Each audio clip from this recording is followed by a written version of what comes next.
Testing.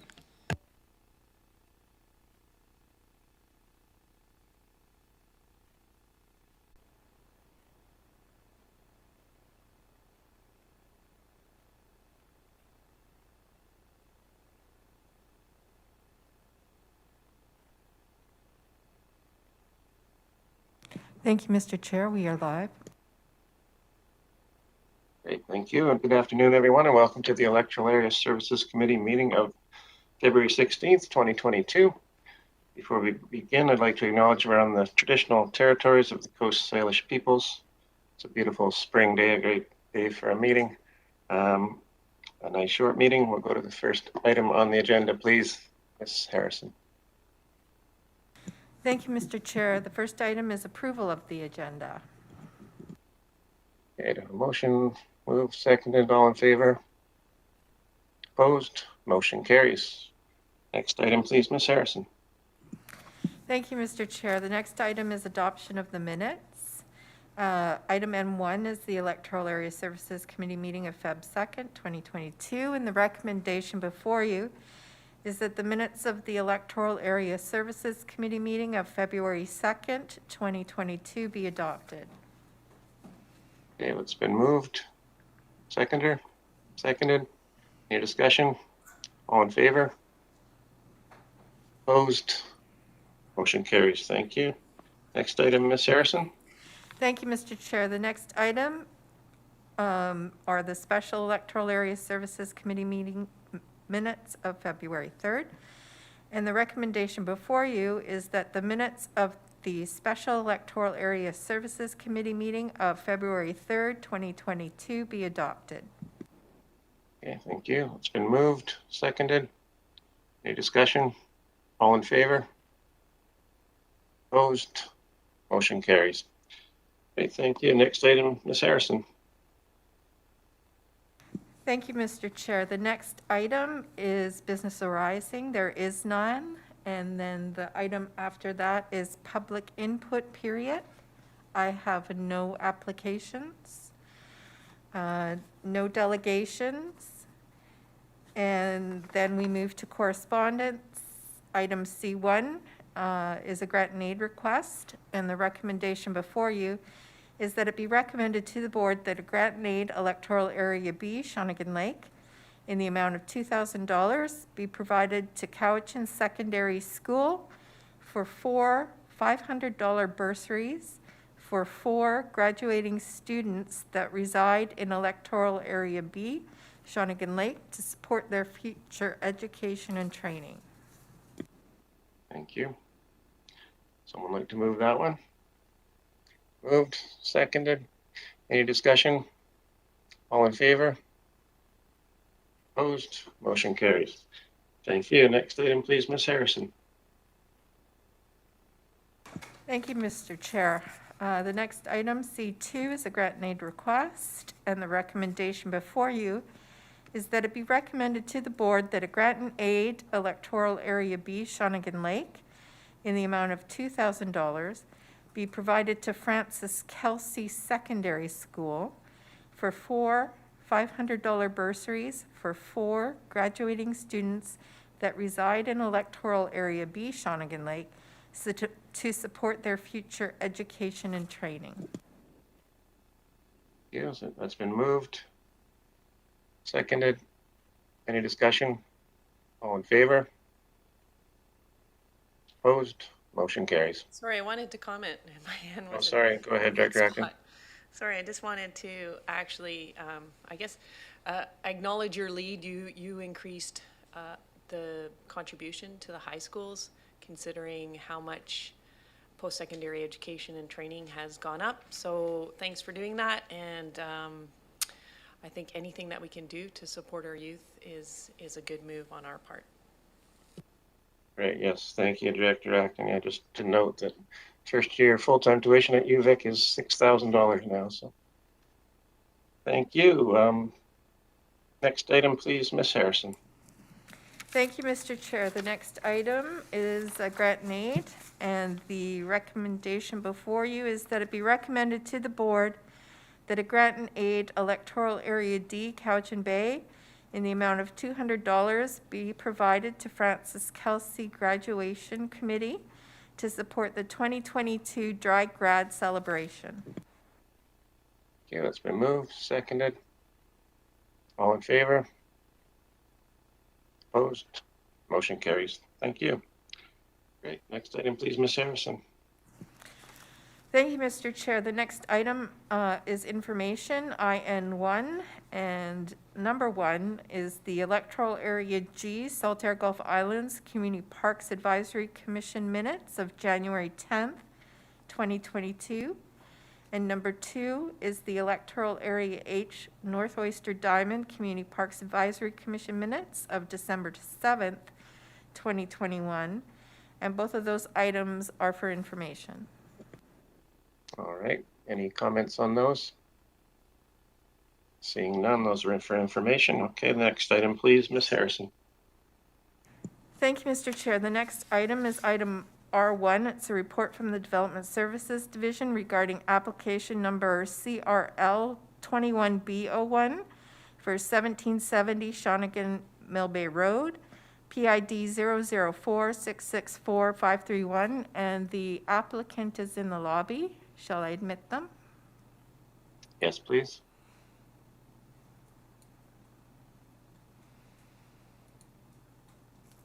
The applicant, Caroline Frick, is in the lobby.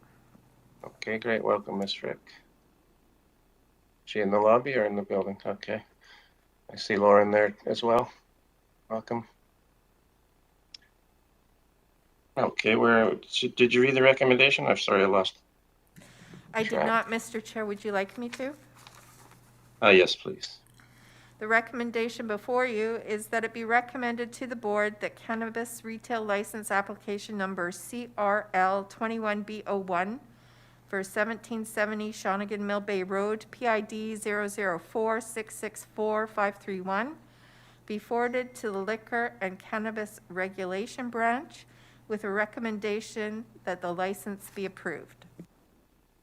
Thank you. So, Ms. Wright, did you have presentation or comments? Yes, if I could share my screen, I'll do a short presentation. Please, thank you. Thank you.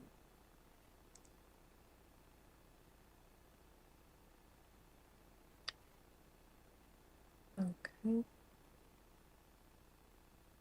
Bear with me while I figure out how to make it full screen here.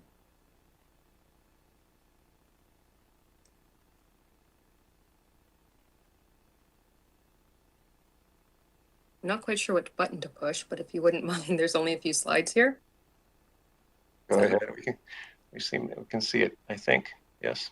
Okay, so this application is for, sorry. So this application is for 1770 Shawnigan Mill Bay Road, application CRL 21B01, PID 004664531. So this property, or this application, is a cannabis retail license application. So the property is located on the southeast corner of the Shawnigan Lake Village Four Corners intersection in an established retail building. In January 2022, the CVRD board adopted an amendment bylaw to rezone the subject property to include the site-specific use of cannabis retail of a cannabis retail store. So the application that's being presented today is to seek direction from the committee for the application to be forwarded with a recommendation for approval to the Liquor and Cannabis Regulation Branch. So a summary of the public engagement process and a summary of how the proposed location meets the objectives of the cannabis retail store application criteria policy was presented as part of the associated rezoning application and was attached to this report. And as a condition of the rezoning application, the applicant had installed a bike rack on the subject property to hopefully alleviate some of the traffic congestion. And they have also voluntarily agreed to install a picnic table within the next couple weeks to months. And with that, I would like to turn it over to the applicant. Or unless you have any questions for me. Maybe we'll just, any questions for staff before we invite the applicant to speak? Looks fine. Okay. Yeah, let's hear as the applicant there. So Ms. Frick. I am here. Yeah, I was under the impression that I wasn't making a presentation today. So I am here to answer any questions if you have any. But otherwise, I think we went through this in the rezoning. But yeah, I'm here to answer any questions you might have. Oh, that's great. Thank you. I don't know. It seems pretty straightforward, but just turn to the committee if you have any questions. There, Director Acton. Yeah, I agree with the applicant. I think we went through the intent for this property, and as far as the community is concerned, I don't think there's really any concerns, and staff has done a great job, and I would like to, I guess it's been moved, but if it hasn't, I'll move it again. Yeah. Thanks. Moved and seconded. There we go. Any further discussion? Seeing none, I'd like to call the question. All in favor? Opposed? Motion carries. Great, thank you. And we'll go to the next item, please. Ms. Harrison. Thank you, Mr. Chair. The next item is a report from the Water Management Division regarding the Bald Mountain Sewer System inclusion request. There is a three-part recommendation before you. Would you like me to read it? Yes, please. Recommendation before you is that it be recommended to the board, number one, that the certificate of sufficiency confirming that a sufficient petition requesting inclusion into the Bald Mountain Sewer System service area from PID 009765468, Parcel A, District Lot 29, Cowichan Lake District, except amended Parcel A, DD 990221, be received. Number two, that CVRD bylaw number 3179, Bald Mountain Sewer System Service Establishment Bylaw 2008, be amended to include PID 009765468, and number three, that the amendment bylaw be forwarded to the board for consideration of 3 readings and adoption. Thank you. Move. Okay, it's been moved, seconded. I do see Mr. Dennison. Do you have any comments? Thank you, Mr. Chair. No, this is actually pretty straightforward. UVic just want to add a little sewer service to their property and beside the Bald Mountain area, just for their caretaker residents. Okay, thank you. All right, seeing no further questions or comments, I'll call the question. All in favor? Opposed? Motion carries. Thank you. Next item, please, Ms. Harrison.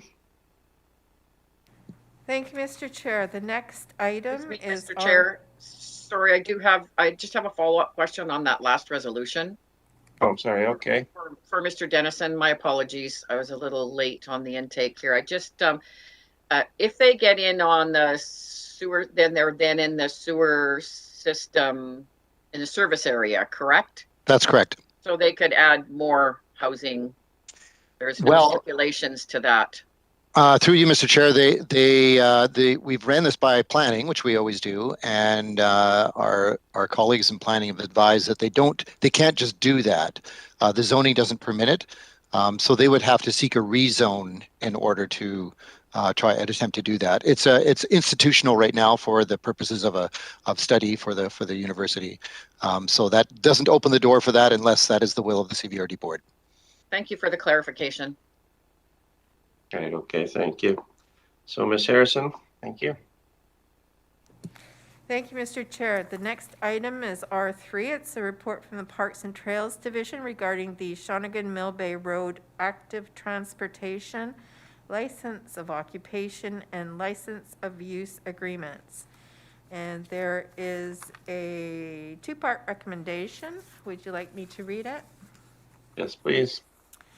Thank you, Mr. Chair. The recommendation before you is that it be recommended to the board, number one, that a license of occupation between the CVRD and the Ministry of Transportation and Infrastructure for a term up to 20 years for the construction and operation of an active transportation roadside pathway within the Shawnigan Mill Bay Road right-of-way in Electoral Area A, Mill Bay, Malahat, be approved. And number two, that a license of use between the CVRD and School District Number 79, Cowichan Valley, for a term of up to 20 years for the construction and maintenance of an active transportation pathway along a portion of the Francis Kelsey School property fronting Shawnigan Millbay Road in Electoral Area A, Millbay Malahat, be approved. Thank you. Is that moving and seconding? All right, I think it's fairly straightforward. Any questions for Mr. Farquhar? Director Smith. Thank you. I noticed in here that there's a requirement for 5 million commercial general liability. What will that cover for the CVRD, and will that go under the budget 231? Thank you. Mr. Farquhar. Mr. Chair, I would happily defer to Ms. Weiner, who's looks after our risk management. But as with all agreements, this is typical of the requirements for insurance coverage, indemnifying parties to which we have agreements to use their properties. And it would not be an additional to the 231 function, but rather covered off by our general liability coverage. But perhaps Ms. Weiner is able to share some additional details on that. Yes, Ms. Weiner. Through the chair to Director Smith, Mr. Farquhar has actually answered the question quite accurately. We regularly have these agreements and run by MIA to have feedback on it. They provide that feedback, and we ensure that the CVRD is not taking on any unnecessary risk. Fine, Director Smith. Okay, Director Acton. I just have a comment, I guess, for towards yourself for having that vision to help complete this and recommending all your or most of your communities allocated gas tax funds to go towards that. I think that was a great vision, and it's just further being supported with our active transportation plan and how important it is for our communities to get around and get off the road. And so I think the location is great for Cobble Hill and for Shawnigan Lake residents that use Kerry Park and the high school, and hopefully one day it'll be all connected all the way to Shawnigan Village. So thanks for that. Exactly, that's part 2, all the way to Shawnigan Village.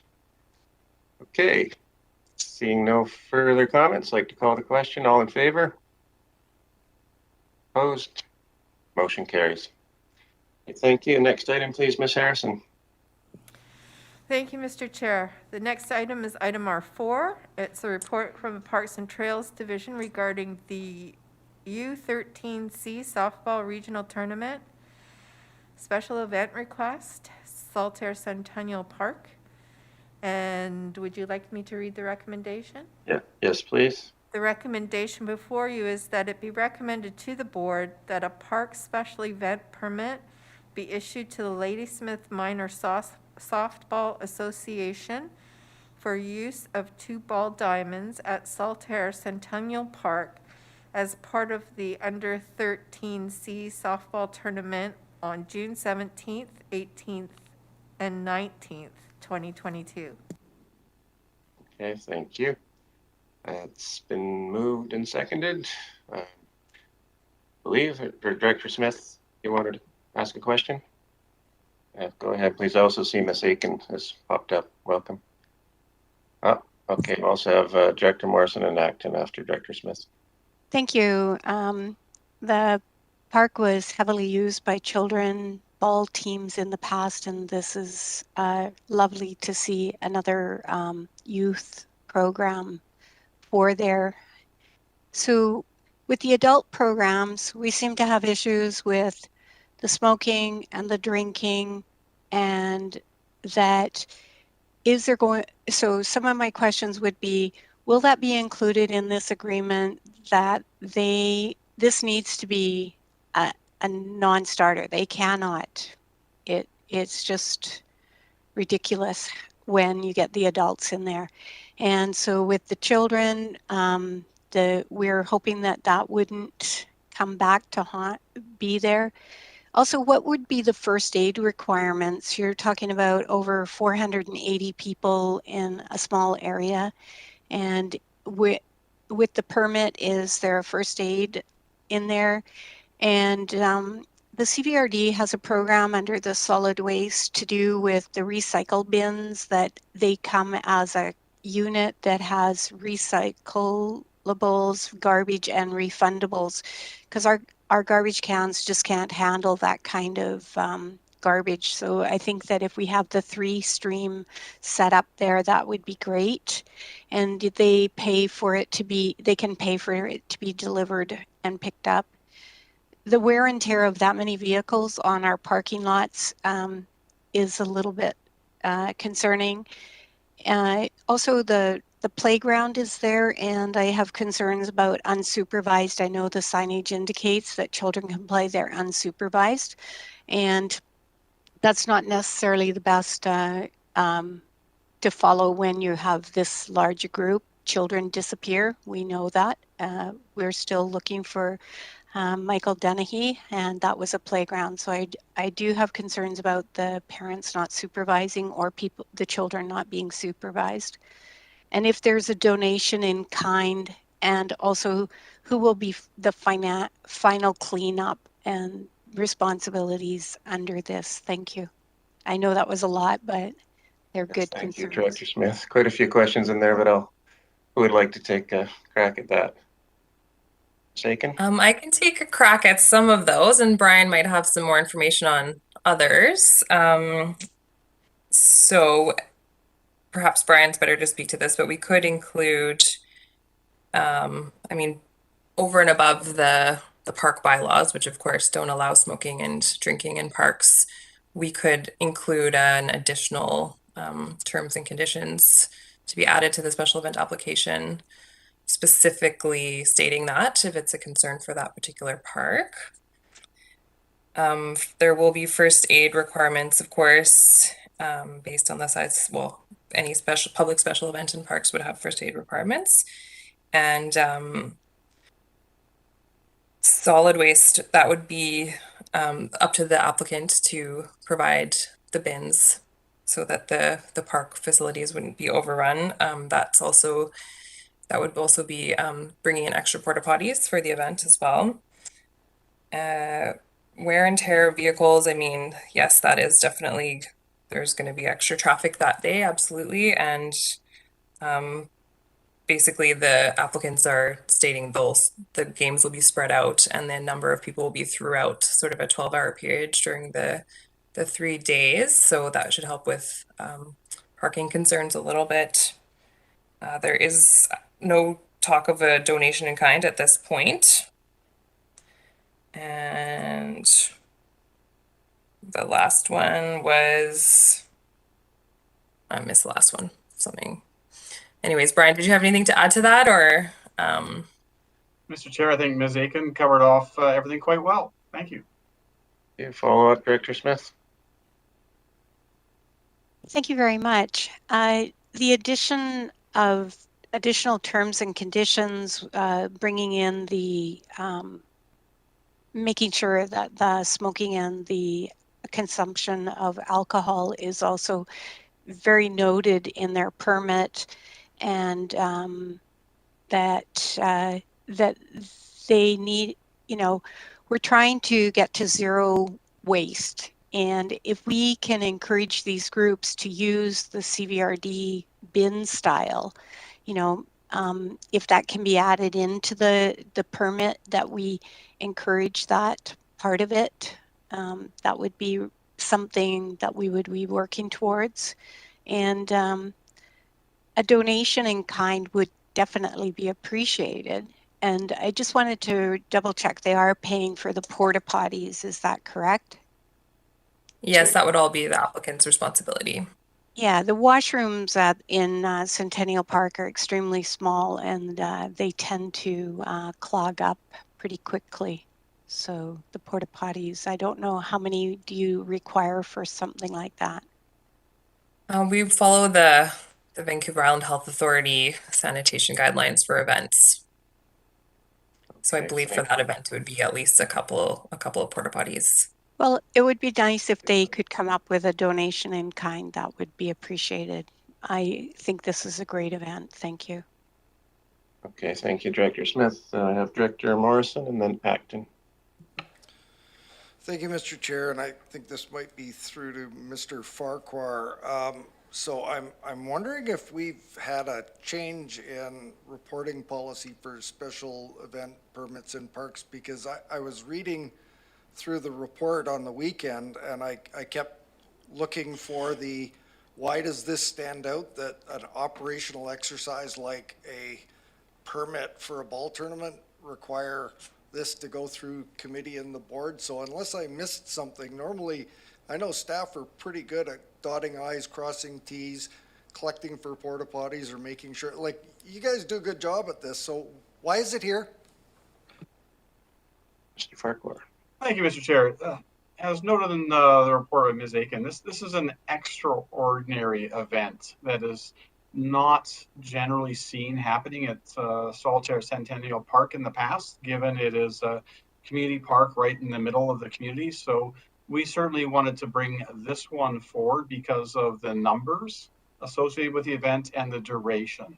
Other events like the Cobble Hill Fair, which have a long history and standing, year over year, staff are able to deal with those sorts of applications. We have other special event requests that the size and scale aren't out of the norm in terms of capacity of other parks. But in this particular case, the size and scale of the event, right in the middle of a community park within a residential area, we thought it was important to bring forward to the committee and the board to get some direction. But going forward, certainly, Mr. Chair, we'll continue to revise and work with the board in terms of what the board wishes to delegate to staff in terms of review and approval these sorts of events. Thank you. Director Acton. Pass, thank you. All right, any further questions? I don't, let's have that moved and seconded again, because I don't think we quite got there. Thank you. Moved and seconded. Calling question, all in favor? Opposed? Motion carries. Thank you. Okay, next item, please, Ms. Harrison.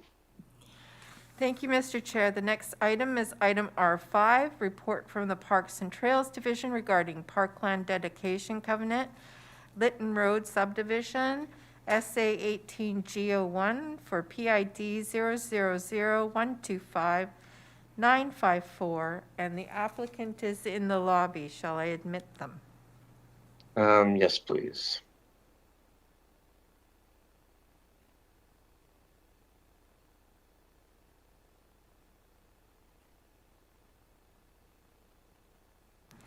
Thank you, Mr. Chair. The applicant is in the meeting. Okay, welcome, sir. I can't see your name, but Matt. Okay, so Director Smith, did you have your hand up? Yes, thank you. I would like to recommend that this be referred to the Area G Community Parks Advisory Commission for review and comment. All right, so that's a referral motion. A seconder, Director Andy DiNardo? Second, okay. Any discussion? Director Acton. So just to be clear, should this have gone to the Parks Commission first, or does the Parks Commission have any, since they're jurisdiction to this, I guess? I'm just trying to understand, like, if we ask the Parks Commission for their input, are we able to take it? Mr. Farquhar. Mr. Chair, the Community Parks Advisory Commissions are commissions of the board, and matters dealing with parkland acquisition are one of the matters dealt with through referrals from the committee and the board. So certainly in this case, with a referral to the Advisory Commission in Electoral Area G, they can certainly provide some comments back and or recommendations back for consideration by the committee or board. The matter was brought straight to committee because it is an application in process. This, as you noted in the staff report, had previously been referred to the Advisory Parks Commission. but the circumstances of the application have changed, but hence bringing it back to committee. Okay, thank you. Any further discussion? Seeing none. Okay, so that's Director Smith's referral motion. I don't know if people can hear me, but I'm here now. Oh, hello, Mr. Schnurch. Yeah, hi. Sorry, I had audio problems. No worries. Yeah, do you have anything you wanted to add at this point?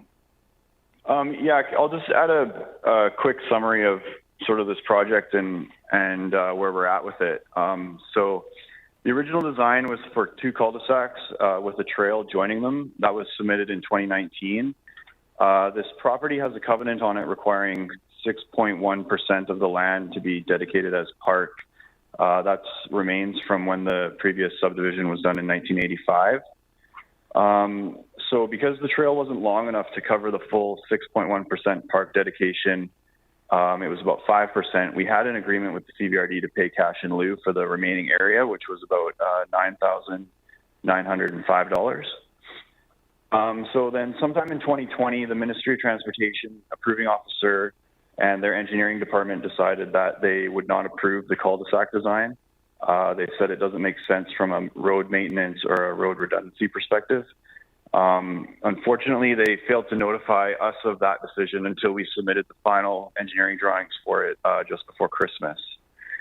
So we've made a huge effort here to redesign the subdivision with a through road, and we've come up with a design that Ministry of Transportation and their engineers and CVRD planning approve.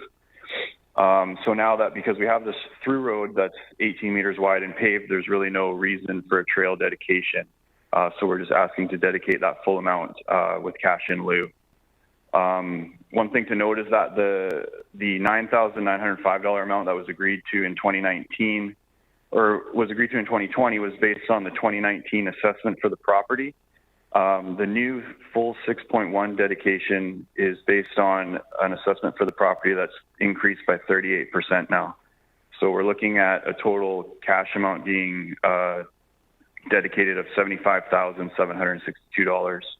And we just feel that the CVRD would be much better served with these funds in their area reserve fund rather than having a small parkland dedication on a property that's just on the other side of the street from Saltaire Centennial Park.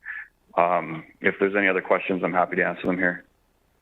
Okay, great. Thank you for that summary. Any questions for the applicant? Director Morrison. Thank you, through you to the applicant. So it sounds to me like this is sort of round 2, and it's your expectation that you'll be writing a check, and you're hoping that this is going to proceed pretty much as is. I guess, is anything other than the 6.1% and the amount going to, any other suggestions that may come in, are they going to basically put you into a redesign, rewrite of your entire design scheme? Or, you know, is this, are you trying to nail this down and get it finished now? Well, the design meets all of the CVRD zoning bylaws as far as lot areas and things like that. The real holdup here is there's this covenant on the title requiring a 6.1% park dedication, which was basically the guy in 1985 that did the subdivision passed the buck and left it on this property up until now. So we potentially could dedicate part of the land as park, but it just doesn't really seem to make sense to anyone to have a small piece, potentially, like maybe on the east side of Lot 8, there could be a piece dedicated, but it's going to be sort of on the corner of 3 roads intersecting, and it doesn't really make sense with the layout of the land and the surrounding area that it sits within, with the park being across the street right there. Follow up, Director Morrison? Well, and my follow-up, I guess, is to get some clarification from the director for the area, what she's hoping that she will hear from the Parks Commission that will be any different than what's before us, if she can give us an idea what she would ask them to be considering. Like to comment, Director Smith?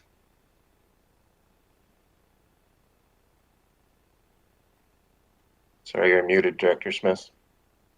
Sorry, I apologize. The Parks Commission represents the community and they live in the area, and they will be able to look at whether $75,000, $762 going into our Parkland Acquisition Fund is what would suit the community the best, or retaining approximately half an acre within that area of that land.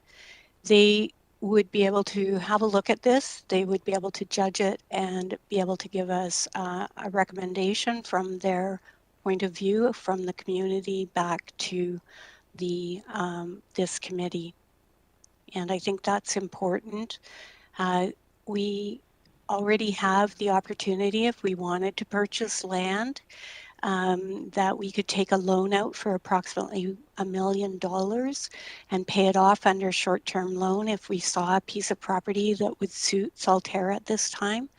And this $75,000 is only able to go into our parkland acquisition. We have a lot of park areas that need upgrades, especially Centennial Park. So we're needing to figure out where this fits the best in the community at this time, and I support sending it to the commission for their input.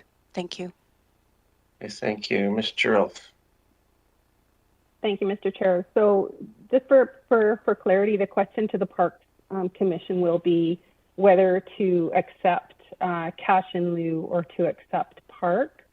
I did have a conversation for the committee's benefit with the development officer with MOTI this morning about the subdivision layout.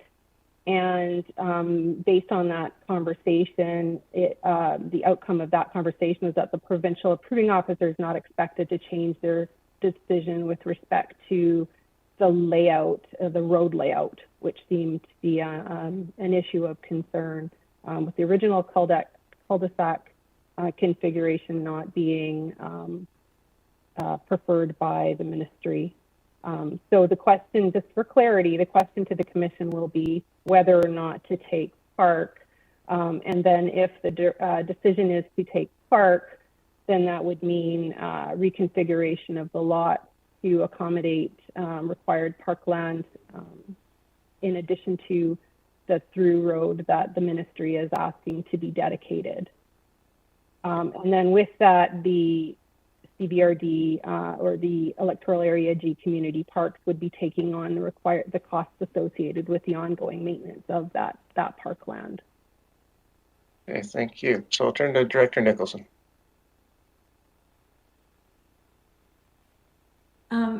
So would one of the options be, instead of a park per se, would be a roadside pathway along this new through road? Would like to take that? Mr. Farquhar. Mr. Chair, certainly with the ministry's approval, as we're currently doing down in Mill Bay, if there was a desire and funds in the budget to accommodate for a roadside pathway along the new proposed road dedication in the future, that can certainly be done. But it would be an Area G community parks initiative, currently how things are structured for roadside pathways. Okay, thank you. Director Coombs. Yes, if this application was referred back to the Parks Commission, that would delay the whole process, and I wonder, would that negatively impact the applicant? Mr. Schnurch.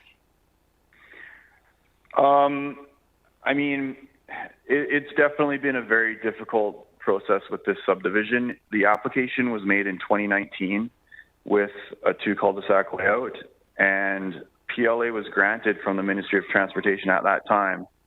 And then at some point in 2020, they decided that they didn't want that and they didn't notify us. So there was quite an issue there where we basically lost 2 years, and there was quite a bit of time and money spent on the design. The engineers did a full road design, and then we found out, well, no, we want a through road. And so I do think a through road works in this situation, and it does. It's slightly thinner. It's 18 meters wide, and it has that curve in it, so it provides a lot of natural traffic calming. And I think seeing another delay here, I mean, we're already at 3 years for this application. We're not asking for any sort of variance in zoning or rezoning or anything. It's a property that has the land, and they're just looking to create 8 new houses in the community. So I think it would definitely cause some burden on the owner. Okay, thank you. Turn back to Director Smith. Thank you. I know that we all appreciate the input from our parks commissions in each of our electoral areas. I'm asking that you refer this to the Area G Parks Commission so that they can have a discussion regarding the cash in lieu or the parkland. When they were originally presented with the decision, it was a solid piece of land or a trail, and things have changed, and they need to be given the opportunity to relook at that and make a decision for the community. Yes, this obviously has had a lot of Ministry of Transportation and Infrastructure delays. They have not been CVRD delays. And we need to look at the community in regards to this, and I continue to support referring it to the Parks Commission. I'm sure that the Parks Commission can meet shortly, and we could have this back within maybe 2 weeks or maybe a little bit longer than that, but I still think that the community needs that input. Thank you. Great, thank you. So I think I have one more from Director Morrison. Thank you. I don't know whether this goes through to Mr. Farquhar or Ms. Churelf, but I was almost expecting a further clarification. When isn't there a legislative requirement for the destination of funds derived from subdivision that they, or at least a component of it, the 5% need to be in a land acquisition fund of some sort, as what's been named in here? I didn't hear Ms. Churelf include that in the discussion or in her comments as to the question that would be put to the commission. Okay, Mr. Farquhar. Yeah, Mr. Chair, through to Director Morrison, to clarify, this is specific to Section 5, what is now Section 510 of the Local Government Act.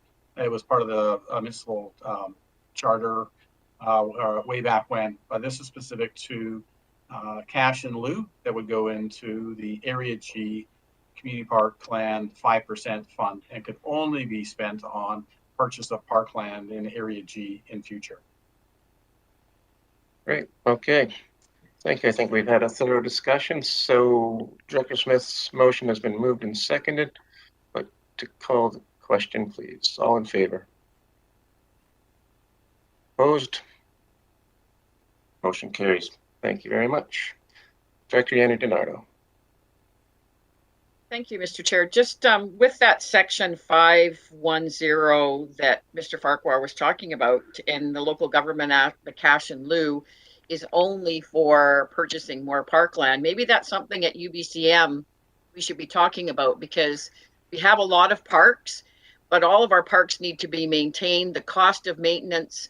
So, maybe, I don't know if it's the next UBCM, but it is something as directors we should be thinking about, because we can't continue to keep all our parks the way the community desires with the funding that we have, but cash in lieu should also be able to be used for that. Thank you.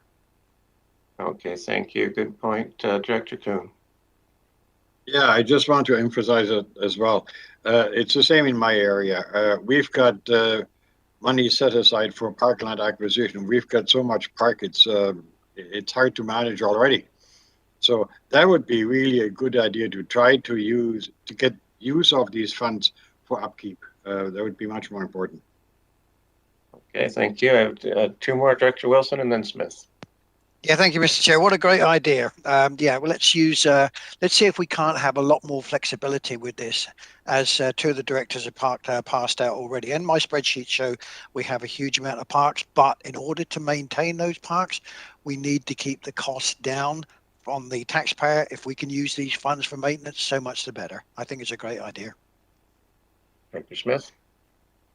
Yes, and the same thing for Saltaire. We've had a lot of land added, 5.5 acres in 2014. I don't know how much the Cleary property acreage added to Stocking Creek Park.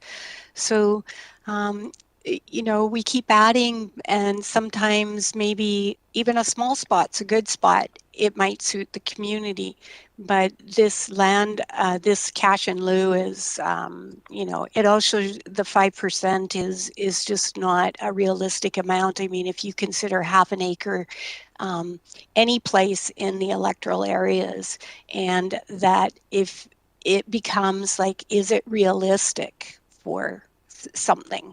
So I think we need to up our game at UBCM and see how we can move along with that cash in lieu. Thank you.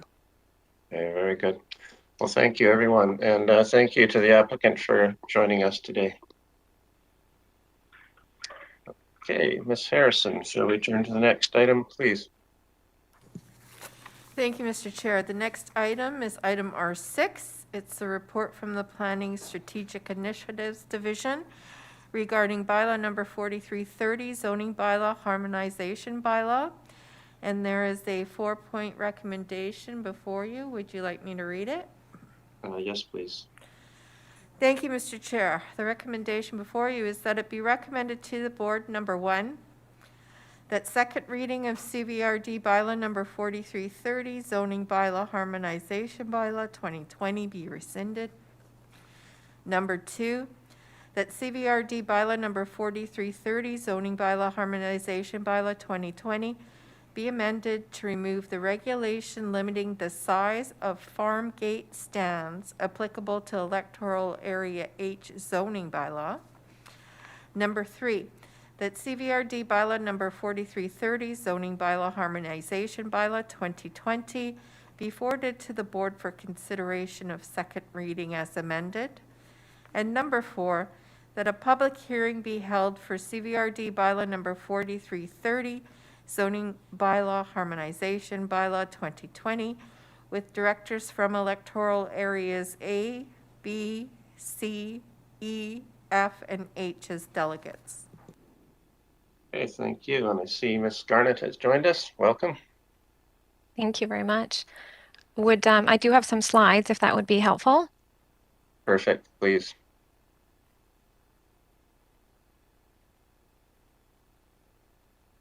All right, so as has been said, this report is for bylaw number 4330, the zoning bylaw harmonization bylaw. This is a bit of a refresher, as you've seen this bylaw before, but bylaw 4330 is a supporting bylaw to the HOCP. The purpose of the bylaw is to remove redundant policy, to implement regulatory content, and harmonize the existing zoning bylaws to some extent with the OCP bylaw 4270. There are amendments only applied to or proposed for the zoning bylaws for electoral areas A, C, B, E, F, and H. And this bylaw was given second reading in November, and we're bringing it back before you because one specific component applicable to the Area H zoning bylaw was removed. The reason that it's been removed is that there's some agricultural policy analysis underway as part of the modernized OCP process, and we expect to be bringing forward comprehensive recommendations for farm gate stands in the near future. And so we would just like to hold off on what was proposed for Area H. This slide just goes into the detail of what specifically is being removed from this amended version of bylaw 4330.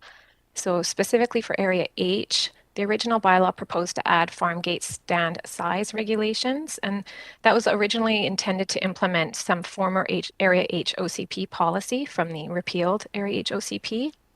But as I've said, this revised version of bylaw 4330 will not proceed with those farm gate stand size regulations because of the agricultural policy analysis that is currently underway with new recommendations forthcoming. Therefore, our recommendation has been read out already, but essentially to move forward with an amended second reading of this bylaw. And now a public hearing would be required. And so this recommendation is suggesting that the electoral area directors from the affected electoral areas be delegates for that public hearing. Thank you. Okay, thank you very much. Are there any questions for Ms. Garnett? Director Wilson? Yeah, thank you, Mr. Chair, and thank you, Ms. Garnett, for that. That's great. Just one of the things that we had a bit of controversy over here in Area C, and I'm fairly certain that it has been removed because you haven't mentioned it there. But could you just confirm that the piece that caused the controversy was the establishment of small business within Arbutus Ridge? That has now been removed. Is that correct? Just to confirm, it has. Yes, through the chair, that has been removed. Yeah, that's what I thought. Thank you very much. Thank you. Director Morrison? Yeah, thank you, Mr. Chair, through to Ms. Garnett. So I was having a little bit of a challenge understanding some of the remarks where there were some changes to the private open space provision for at finished grade, and also the residential parking. Now, are those all in reference to that one comprehensive development, and we're trying to harmonize everything else, or everything in that, to all of our other definitions? Because I'm just thinking, you know, you've got one where the part where it says limited to 2 vehicle spaces per unit, and is that the negotiated parking amenity allowance in that Couverton zone, or is this something that is going to be not only area F wide but region wide? I think I need some specificity on that. Thank you. Through the chair. Yeah, the amendments proposed in this bylaw for Area H is somewhat unique because of the way that some significant amendment bylaws were brought forward for the Couverton and the Pebbles West applications, sort of concurrently to when this bylaw itself was drafted. And those amendment bylaws for Couverton and Pebbles West were written in what I'll refer to as sort of an older style of the way we wrote OCP amendments and zoning bylaw amendments, where the policy was written kind of like regulation. So a lot of what's proposed in bylaw 4330 in the sense for those specific circumstances for Area F are really to take what was policy, but regulatory type policy, and implement it in the zoning bylaw. So there's nothing really new that's being introduced. It's more putting it into the place where it can fulfill its role, which is to regulate something like the number of parking stalls. Now, in terms of modernization of the zoning bylaws or applicability to the entire region, I think that's something that will just have to be dealt with through the modernization. This bylaw 4330 is just a small step of trying to clean up little items where we could, along with the adoption of the HOCP. But it'll certainly be a larger discussion and more analysis required to see how and if that applies on a regional basis. Thank you. Okay. Any further questions? No. So, okay. Could I have a mover then, please? And seconder. Okay, call the question. All in favor? Opposed? Motion carries. Thank you very much, Ms. Garnett. Okay, so it's 2:25. Should we take a 10-minute break and we'll finish off the rest, hopefully? Come back at 2:35, please. Thank you.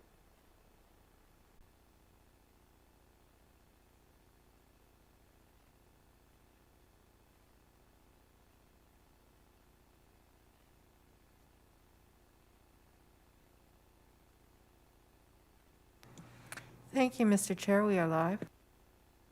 Thank you. So welcome back, everyone. So we will move, please, Ms. Harrison, to the next item on the agenda. Thank you, Mr. Chair. The next item is item R7, and it's a report from the Planning Strategic Initiatives Division regarding bylaw number 3544. There is a recommendation before you. Would you like me to read it? Yes, please. The recommendation before you is that it be recommended to the board that CVRD bylaw number 4408, Advisory Planning Commission Establishment Bylaw 2022, be forwarded to the board for first, second, and third reading. Thank you. And welcome, Ms. Breen. I don't know if you have a presentation, Ms. Breen, or should we move to questions? Sorry, you're on mute.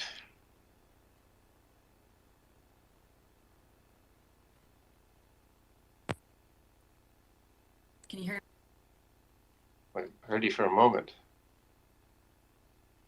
No, not, not quite. Can you hear me now? Yes, there you are. Okay.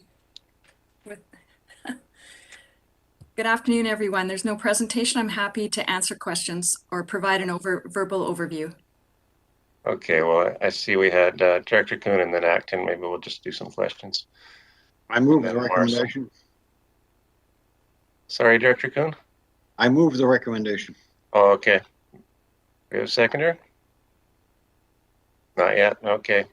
So we have Director Acton, Morrison, and Wilson. And Nicholson. Okay. Director Acton? Thank you. I'd like an explanation to what this resolution actually means in regards to how the APCs are set up now. Is this a nothing changes, or, and then I have a comment. And Ms. Breen? Okay, thank you through the chair. I do have a few slides, so I might present them if that's okay. I think that might be efficient use of time, if that's all right with everyone. Yeah, I think that's a good idea. Thank you. Okay.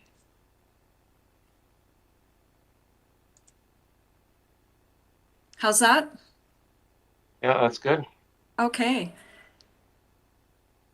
So bylaw 4408 is intended to replace the current APC bylaw, which is 3544. This bylaw is modernizing, the intention is to modernize bylaw 3544. The key changes reflect general agreement from all area APCs. Staff met with all area APCs as part of an informal referral. We tagged along on as part of the formal referral from the board on 4379, the procedures bylaw, which our general manager will speak to, I think, 2 reports from now. And the key changes which all of the APCs supported was to, first of all, retain the existing electoral area APC structure. So 1 for every electoral area. They also supported, considering that we now have bylaw 4270, the OCP for the harmonized OCP for the electoral areas, the addition of a regional APC with 2 appointees from per electoral area to consider matters of regional interest. All APCs preferred a mixture of virtual and in-person meetings, and the bylaw includes a provision that states that this bylaw would be consistent with board procedures rather than specifying that particular mixture, so that if the board procedures, committee procedures changes, this would automatically be consistent with that. And then the third thing that they all requested was an express need for staff technical support at meetings on referrals and administrative support. So the bylaw that you have out in front of you today includes all of those provisions, or the most significant changes from bylaw 3544, 3 significant changes. What I presented at every APC meeting, and we are these 3 options. They're not the only option. Some of the directors, or a lot of the directors, were in those meetings, and we had a fairly fulsome discussion on this. Option 1, which is included all 3 in the staff report, was to retain the electoral area APCs exclusively. The option 2 was to look at a model, which is done in a lot of local governments, a regional APC subject matter model. And the third option was a regional APC. So we discussed the pros and cons of each of those. At the end, and the recommendation reflects this, all of them like the idea of retaining a certain degree of autonomy to consider referrals with respect to their electoral area only. And all of them like the idea of a regional APC to consider matters of regional interest. So the bylaw is reflecting that. And then there's the recommendation today as set out in front of you. Great, thank you. Does that help? Yeah, we'll see we'll see. I think so. Let's try. I have Directors Acton. Did you want to follow up, Director Acton? Or? Yes, thank you. I have a couple questions. Okay, just to let people know, then I have Morrison, Wilson, and Nicholson. And Smith, thank you. Okay, Director Acton. Thank you, Mr. Chair. I have 2 questions. One is, can we have an example of what a regional APC would look at, or some examples of what types of applications? And I lost my second question. Oh, I guess I was gonna say, well, I was also gonna say something about, we do have a bit of a coordinated APC in the south of all the south members, and it's very clear when whoever's area it actually is in for real, that those members actually give it more attention. So I don't really like the idea of having a regional one, but I'd like to hear what types of applications you think they would be looking at. Thank you to the director and through the chair. That was a question that we received at every APC meeting as well. The types of referrals might be something that would look at, for example, affordable housing strategy for the electoral areas. That would be comprehensive, and although it would consider each electoral area, it would be something that would have that regional look, or regional for the electoral areas. Another example, for example, is as you'll recall, we've had the process most recently with 4270, the OCP for the electoral areas, where we consulted with each APC. We would then look to or recommend that on the regional aspects of the new OCP that we would consult with the regional APC on matters. So those are 2 types of examples on policy that we would be looking to the regional APC to consult with. And there was a lot of support from the APCs for that, because they said they liked having the early meetings in 4270 in which we met collectively. They liked hearing from their respective counterparts and learning from that, and then providing kind of that perspective from many views. Thank you. Next, I have Director Morrison. Thank you, Mr. Chair. I found this interesting reading as well as R9, and I'll reserve my remarks for there. But, you know, I get the concept. I was at the meeting held at the Couch and Lake Sports Arena, and I think you'll get unanimity on keeping the individual area APCs. And I'm just wondering if the thought has been given, because I think we've just seen it at work, of if we're going to create a potential regional APC, and I don't see them meeting that often. I can see, you know, an issue or a referral once or twice a year likely, because we don't get really that many huge regional scope kind of applications through our door.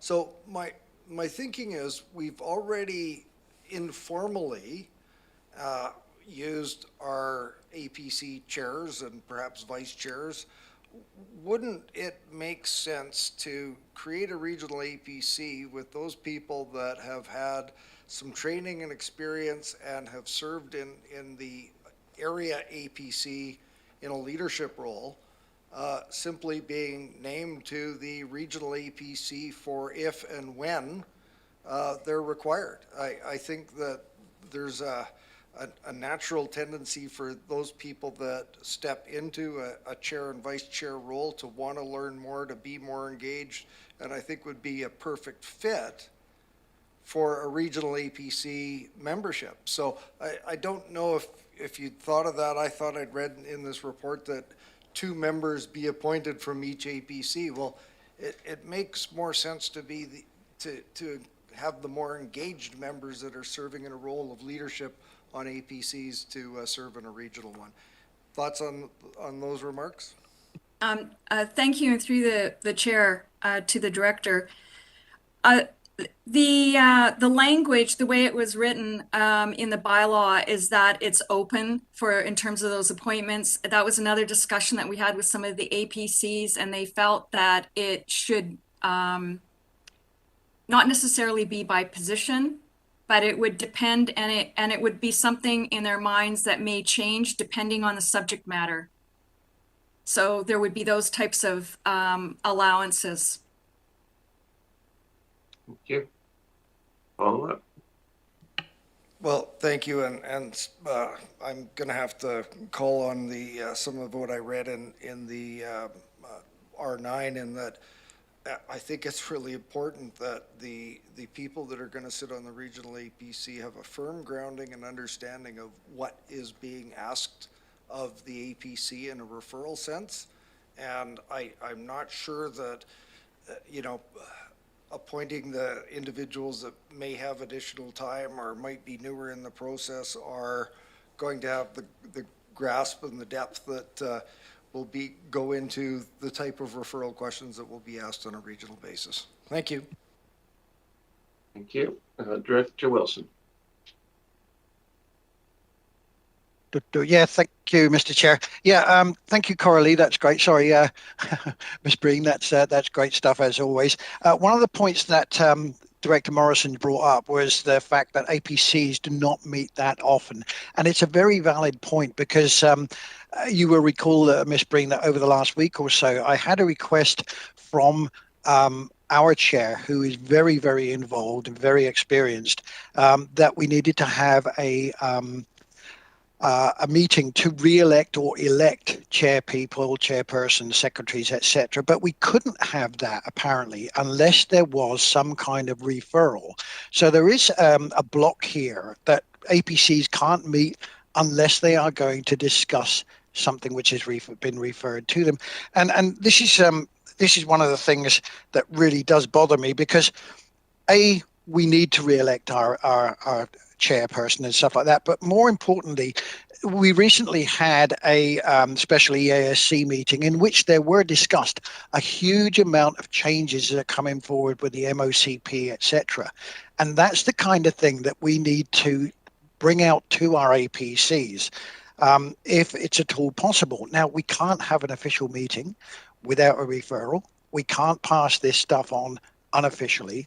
So I'm just wondering what the answer is here. Why can't we have a meeting, or is this included in the new bylaw that we could have a meeting to bring this kind of thing forward without the need for a staff member or a referral? These meetings are very, very important.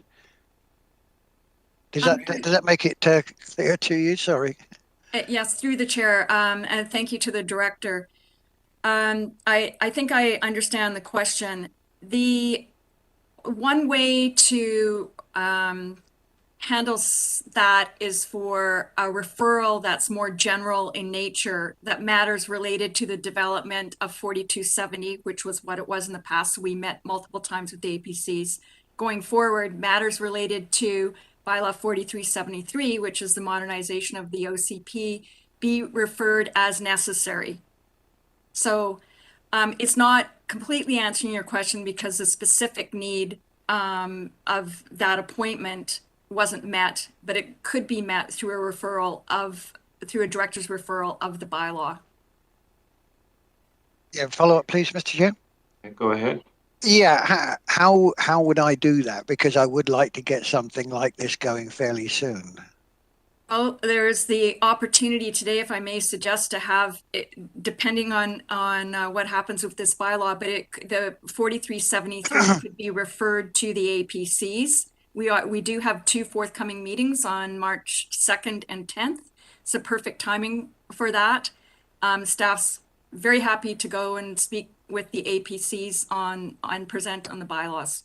Brilliant. That's exactly what we would need. If you could, I think probably Miss Breen, if you and I can have a private chat afterwards, and we'll sort out some bits and pieces about those meetings. Is that okay with you? Great. Thank you. Ms. Charles-son. Ms. Charles. Thank you, Mr. Chair. If I could indulge the committee, just following up on Director Morrison's comments on the appointments to a regional APC, that would be completely at the discretion of the board to determine who you would want to be on that regional APC. And further to the types of matters that might become before that regional APC, maybe most familiar with applications going to your APCs for review, but there are a plethora of planning matters that could be forwarded to the regional APC, particularly in the context of OCP modernization. So we have, numerous policies and bylaws that are applicable to all electoral areas. You recently considered a mobile home park bylaw, for instance. There's campsite regulations. There's a proposed community amenity contribution policy. There's lots of stuff coming forward. So I want the committee to be assured that there would be ample subject matter for a regional APC to consider. Should you choose to enable the option to create one, which is my last point. You do not need to have one. This bylaw simply gives you the ability to create one. Great, thank you. So I have Directors Nicholson, Smith, Kuhn, and myself. So Director Nicholson. Thank you. I have several questions, but I would just like to start with some clarification on a couple of the points that have been discussed so far. One is my reading of the bylaw. Is it that there would be 2 people appointed from an APC to serve on that, or would there be flexibility depending on what the subject matter of the regional that the regional APC would be looking at, so you could send the appropriate people from the APC? Is there flexibility there, or is it going to be set in stone? Through the chair, yes, there is flexibility the way the provisions are written in provision 3. Great, I love that. And then my second question is, in the bylaw, it reads that there may be support provided to the APCs. And I feel that when I read the comments from the APCs, that they were really looking for standardized support moving forward, both on the minute taking and on any explanation on the application. So I'm wondering if it would be better if we said will in the bylaw, so we don't slide off into not supporting our APCs again. Spring. Yes, through the chair. That word will and may was changed a few times, and it ended up being may with the understanding that every attempt would be made to provide that at every meeting. But there are some provisions in there that allows for, in the event that couldn't be provided, that there would be someone from the APC that would take the minutes. But the intent of the bylaw is that there will be staff there at every meeting. Okay. So do you want to come back to me for my other questions? Okay, yeah, we'll put you on again after Director Yanni DiNardo. Okay, so next I have Director Smith. Thank you. One of the things I noticed under point 4 or 4.0 is it doesn't indicate what a quorum would be in the group for a regional APC group. So if each electoral area sent 2, that's 18. And what kind of, you know, like if it was something that wasn't of interest to, say, some of the electoral areas, and the APC people from those areas didn't participate, would we run into a quorum issue? And I'm not sure if a quorum amount needs to be put into this section. Thank you. Through the chair, we've in the bylaw, the provisions, you'll see all in section 4 that it alludes to other sections of the bylaw applying to the regional APC. So quorum is defined as a majority for the regional APC. That would, if such an APC was in fact derived and there were 18 appointed, then the quorum of the majority would be 10. Okay. Move to Director Kuhn. Yes, when I made my motion earlier, I forgot to mention that I was motioning option 1.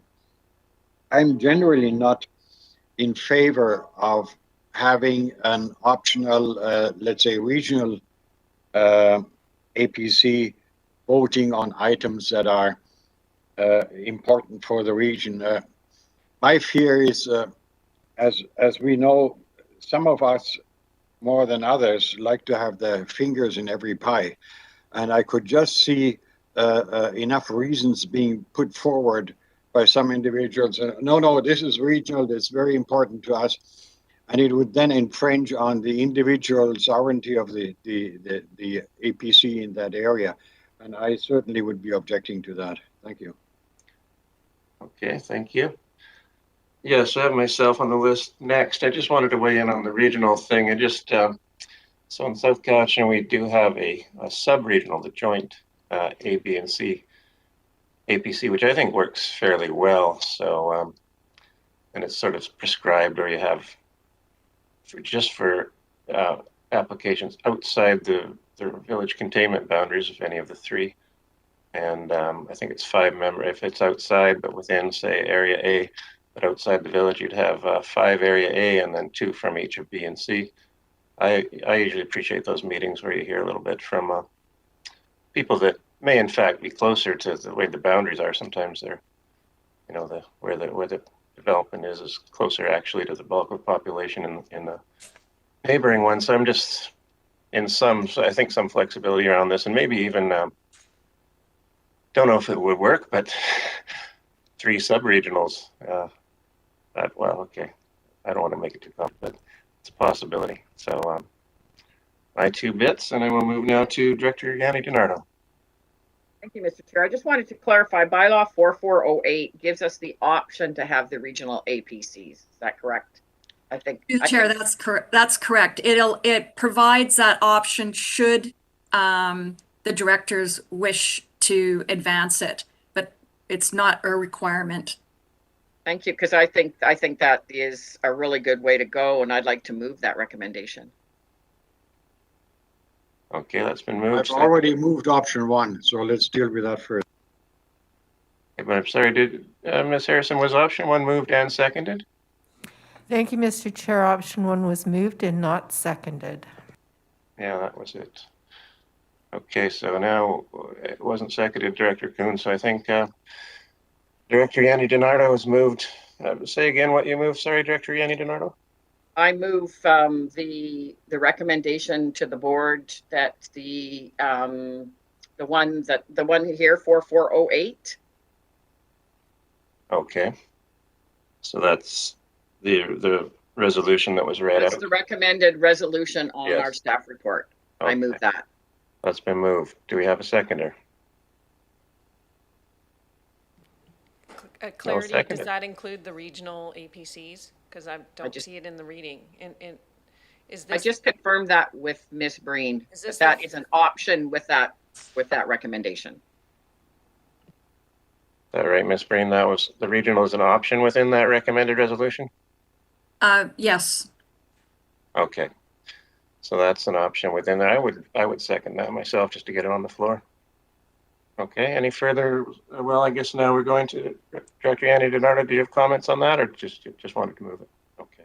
No, I just think that that gives us the flexibility and that it makes a lot of sense. And our APCs have been the ones that have given us that advice. So I'd like to support that. Thank you. Very good. Okay. So it looks like we're going to round 2 now. So we'll have Director Nicholson and then Acton. Thank you. I still have some questions.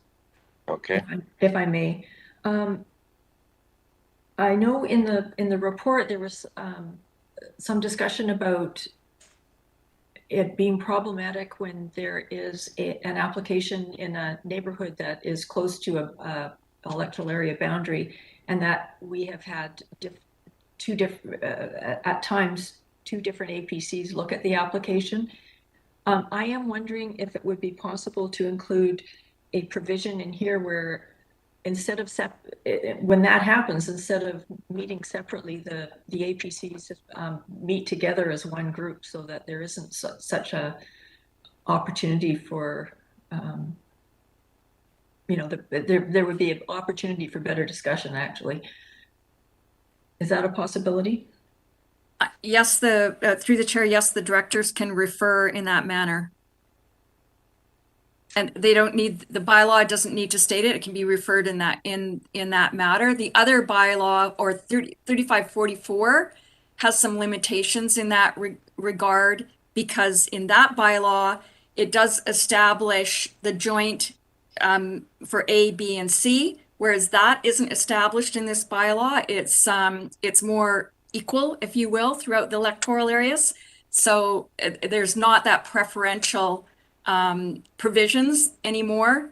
It's got an equal application. Okay, good. Can I continue? Follow up, yes. One thing I noticed was that membership is not specifically addressed, except to say that every effort will be made to appoint people from across each electoral area's geography and so forth. I am wondering if you have any thoughts on how we can make sure that we have a good representation on our APCs.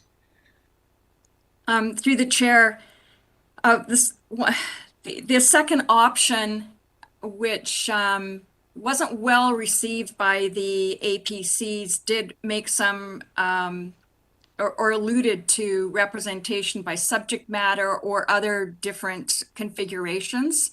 And there certainly are those provisions for APCs that could be followed and that are followed by other local governments. So there are other models, including those that are not provided here. But it was discussed, and it was just felt generally that they just more were concerned that it was a resident. That was very important to the APCs, and then the deference to recommendations from the directors. Okay, thank you. I have one more question. Okay, go ahead. Okay, so I noticed that when I read the comments from one of the APCs, there was a lot of focus on communication with APCs and providing more standardized reporting and so forth. And I'm wondering, I think that that's probably not something that you would put in a bylaw, but more of a policy thing. And I'm wondering what kind of steps we're taking to address that. Thank you. Screen. Mr. Chair, if you'll indulge, I'll take that one. I believe those comments may have been attached to my report on R9. And so my report actually addressed that question by saying that we are going through a DS, or Development Services Modernization process, which will involve further consultation with the APCs around some of the issues that are addressed in the comment summary. And there are certainly opportunities through the modernization process to improve our procedures around how we work with APCs, ensuring that they have, the information that they need and that they get sort of information about the disposition or how the board has made decisions on the applications that they've seen and those sorts of things. So we have, I think, lots of opportunities in the near future to explore communications with the APCs. Thank you. Okay, so we'll move now to Director Acton. Thank you, Mr. Chair.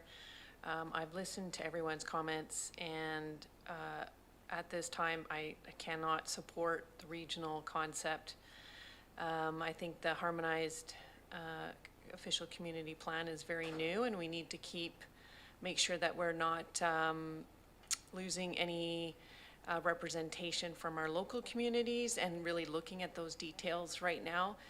My fear would be that it would go completely regional, and that perhaps politics would enter the picture when you just have small groups like that looking at the whole region.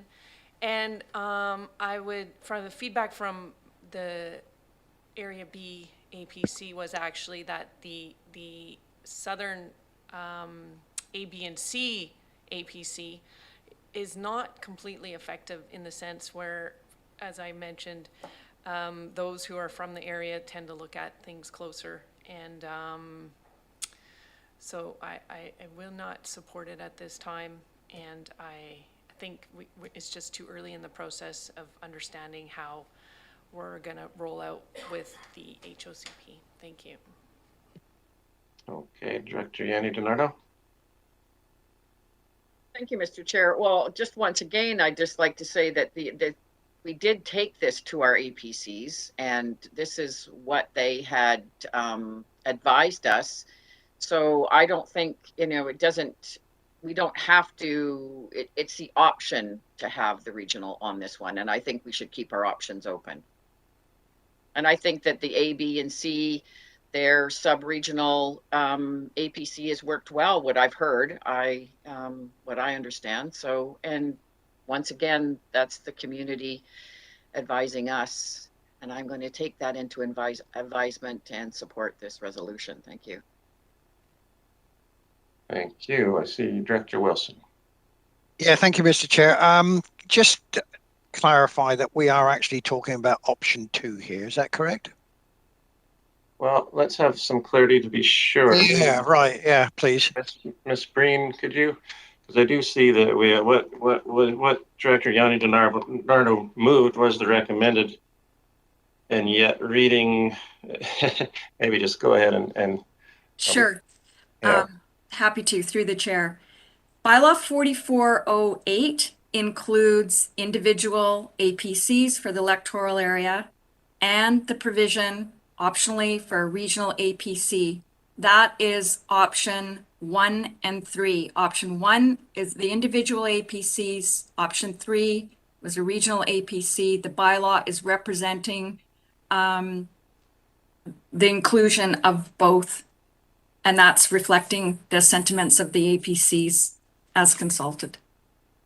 Okay, so just to clarify then, so like my APC wanted the joint as well, so that would not be this option, right? If we wanted to also include the existing joint. So through the chair, for clarity, the directors have the ability to refer to one APC or any variation thereof on any matter. This bylaw permits that. Or should the directors decide to establish a regional APC, there could be a referral to a regional APC, but there's nothing in this bylaw that prohibits referrals to one or more APCs on any matter. So for A, B, and C joint, that can continue if desired, or it could be A and B or A and C or any other combination of the electoral areas. Okay, so we've got maximum flexibility. Maximum flexibility, and the intent is to provide that equal approach, particularly as it related to referrals to some other electoral areas that didn't have that same joint provision previously. Okay, thank you. So Yeah, after Dr. Morrison, follow up, please. and then, Sorry, okay, Mr. Chair, I've not finished yet because if I could follow up, please. I'll just, sure you can. I'll just say after you have got Director Morrison and Kuhn. Okay, thank you. Go ahead, Director Wilson. Well, I'm still confused. There's this maximum flexibility going on here, which to me is going to lead to almost more confusion because the APCs are going to say, well, we can't do this because we've got to do that, or we could do this, or we could do that, or we could do everything. You're going to be going round and round in circles here. And one of the points that the director from area, sorry, Klaus, I've forgotten your area, that has made is that some will... Fine. This becomes political. There are those who have their fingers in every pie, and that's what we are inviting here. Let's try and make this as clear as possible. Keep it within what we've got right now, which is A, B, C, or A, B, and C, as ordinarily happens right now. I honestly don't want to include the rest of the regions. I don't. That might sound selfish, but it's going to lead to all sorts of confusion and arguments and political chaos. I won't be voting for option one is the one to go for as far as I can see. Thank you. Okay, I now have Director Morrison, Kuhn, and Smith. Director Morrison. So this raises a question for me, maximum flexibility, but I also would pose the question, and we had this circumstance just a couple of meetings ago. A director doesn't want to have anything to do with something, or a couple of directors don't want to have anything to do with something. Motions put forward that it be referred to a regional APC, and 5 vote in favor and 4 vote against, don't want to have anything to do with it. So I'm assuming that this is going to create the regional APC on a 5-4 vote when you may have a sub-region that really has no interest whatsoever. So, I'm coming down on the side of status quo, and we can add people in as they see fit on referrals. Thank you. Thank you. So, Director Kuhn. Yeah, well, my concern is the same as Dr. Wilson's. It's obvious. It creates more confusion than anything else, and there'll be nitpicking. So, who determines which members of which APC will attend that meeting? There are some APC members that are, let's say, a little bit more forthcoming. There are other members that are more green. There are other members that are. So now okay, this is going to go to a regional APC. Okay, so now each of us is going to say, okay, now which member are we going to send to that? It'll be nothing but a battlefield, and I appreciate the effort of trying to make things, let's say, as open as possible and have all the options open, but at times you just invite problems with that, and I'm just not in favor of that. I like option one. It's straightforward, and that's it. Thank you. Okay, thank you. Director Smith. Okay, I'm going to be one of the confused. So we've been through so many different things. I'm really not sure where I'm at right now. So I'm just going to go back and say, so bylaw 4270, we all fit under 4270. Then we all have a local area plan. And so let's pretend an application comes in for area G. Please don't faint, but let's pretend. And then it's how, so it, area A doesn't really care, but it's still going to have to go through the lens of bylaw 4270, say. So how do we feel about that is sort of where I'm at, is that, I'm boots on the ground in my community. I know where it's marshy. I know where the streams are. I know a lot more. I know where the cliffs are and those things. Whereas maybe, and my APC would know that too. They're brilliant. So how is the area A APC going to have a say in something that's in area B when they don't really have that understanding of what the ground is like or what the different things. So I'm struggling between bylaw 4270 that we all fit under and our local area plans, and then an application coming in. So maybe I'm mixing too many things together, but I just feel I need a little more clarification. So I know Coralie can help us. Yeah, please. Thank you, through the chair, and I'm sorry that I didn't provide more clarity in the staff report. So 4270 is the OCP for the electoral areas, the harmonized OCP, and there are Schedule B includes all of the local area plans. Let's say hypothetically that there's a rezoning application in Area G. May I suggest that that referral would go to Area G APC only? So if a regional APC was established by the board, the referrals would first of all be agreed to by the directors, and the provisions in the bylaw are setting out that they are of a regional nature. That would be something broader, not an individual rezoning application, but it would have a policy that would have impact, as I had mentioned earlier in the meeting, such as affordable housing. And an example specifically of that would be a grant comes in from the province for affordable housing development. And the directors say, where should that go?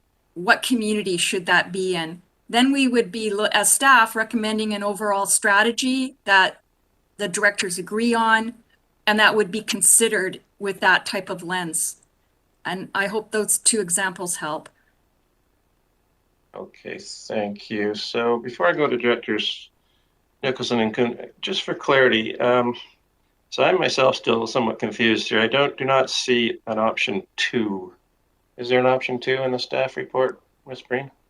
Option 2 was written on page 2 of the staff report, and that option, which was not well, I don't think there was any APC that supported it, but I did put it out there, was establishing a regional APC by subject matter.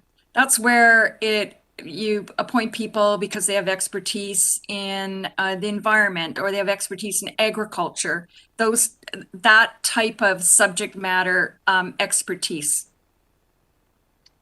Okay, thank you. And then for clarity as well, so if I want to keep the Joint Advisory Planning Committee, would voting for this, it seems, does not keep the joint. It does not form bylaw. The proposed bylaw 4408 does not formally retain that provision from 3544, but it does not preclude referrals going to A, B, and C. Okay. All right. So, well, finally, just ask: is there any urgency on this? If we did decide to refer it back for more clarity, would that affect anything? Through the chair, there's no urgency. I encourage, thoughtfulness on this. So there's no urgency whatsoever.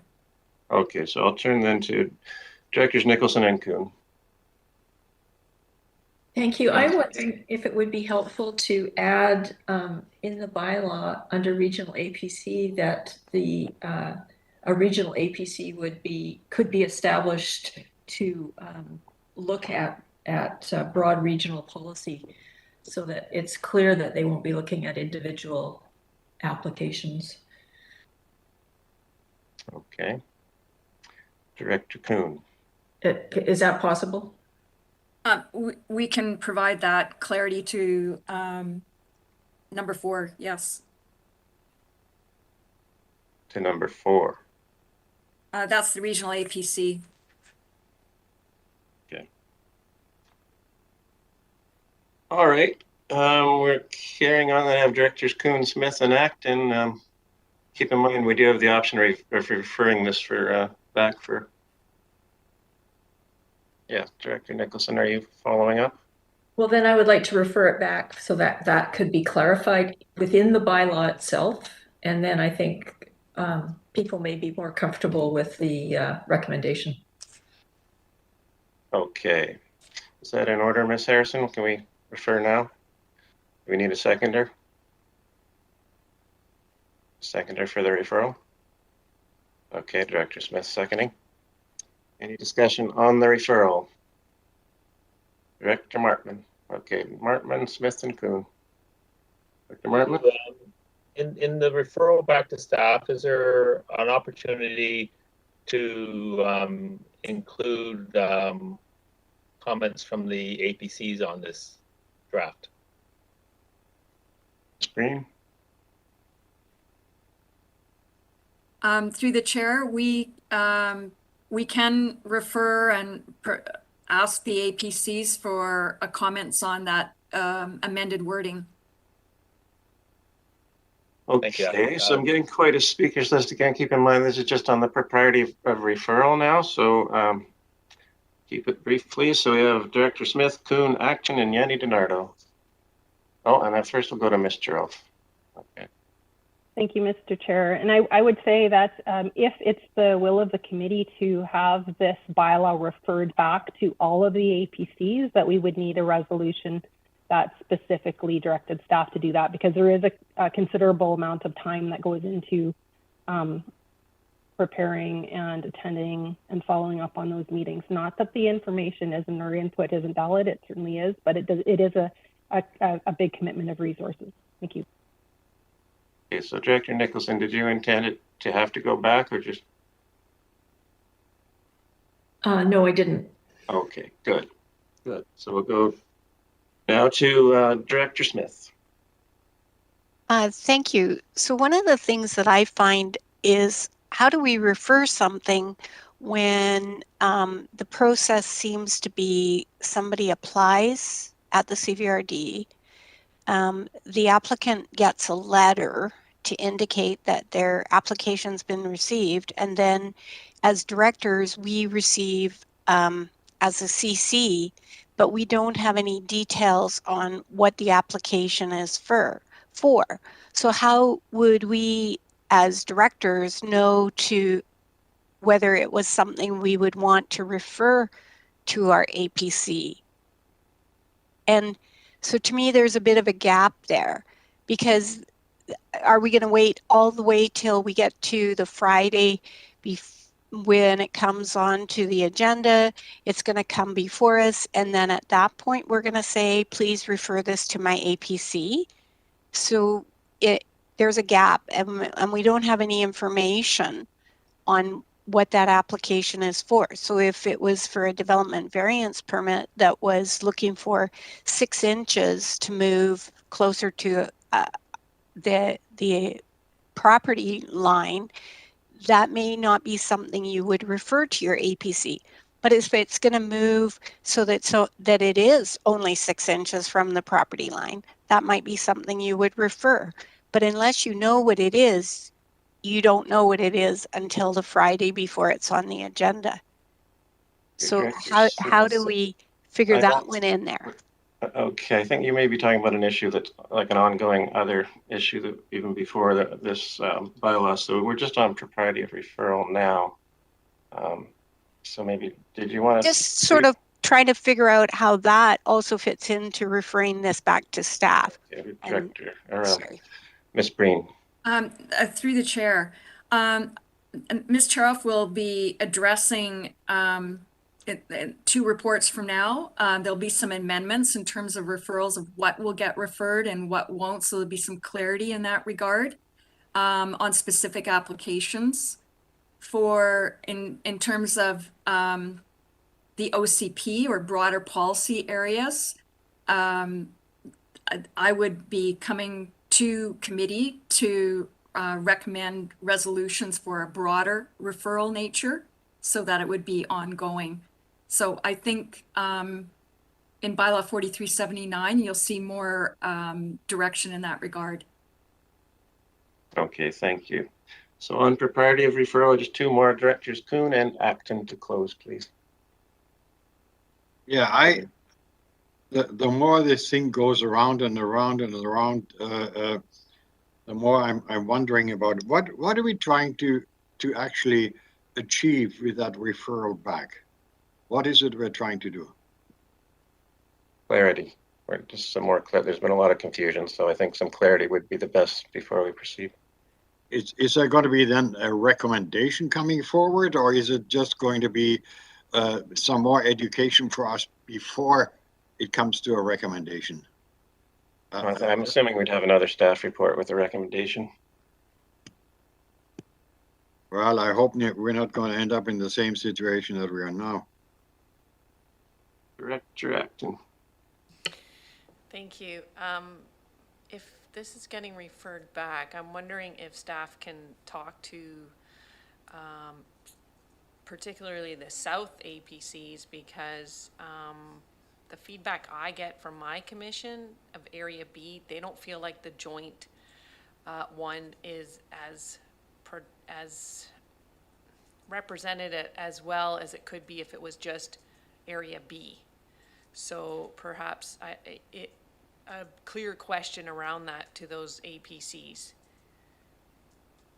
would be helpful and indicate whether a regional one would be worthwhile. And yeah. Thank you. Some more clarity all around. Ms. Breen. Through the chair, the area director B's comments reflect what staff heard from A, B, and C APCs in general. Okay, good. So Sorry? I'd like to call. Excuse me, sorry. Okay, follow up, Director. So you're saying that those APCs where find the comments, go ahead, sorry. The ABC, like for example, the chair of Area B has said that he does not find it as represented as well when it's an A, B, and C combined compared to just an Area B. And you're saying that is what you heard from the APCs in general in A, B, and C. Yes. So then I'm curious how. Director Acton, sorry, we're just doing propriety of referral here, so okay. I don't think we need. Thank you. Thanks. Okay. So I'd like to call the question on the referral. All in favor? Opposed? One opposed. Thank you. Motion carries. Okay, thanks everyone. So it's 3:30. Let's have a 10-minute break before we move on, please. Back at 3:40.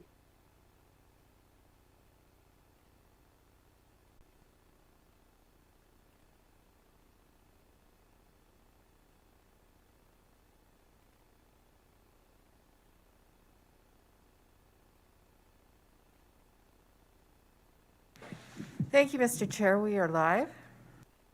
Okay, thank you. Welcome back, everyone. And shall we go to the next item, please, Ms. Harrison? Thank you, Mr. Chair. The next item is item R8, which is a report from the General Manager, Land Use Services Department regarding Board of Variance. There's a recommendation. Would you like me to read it? Yes, please. Thank you, Mr. Chair. The recommendation before you is that it be recommended to the board that CVRD bylaw number 4391, Board of Variance Establishment and Procedures bylaw 2022, be forwarded to the board for consideration of first, second, and third reading. Okay, thank you. Mr. Elf. Oh, I see it's been moved and seconded. That's good. Thank you. Mr. Elf. Thank you, Mr. Chair. So bylaw 4391 of the Board of Variance Establishment Procedures bylaw 2022 would replace existing Board of Variance bylaw 4262. The key reasons for replacing the bylaw are as follows. The new bylaw follows CVRD format,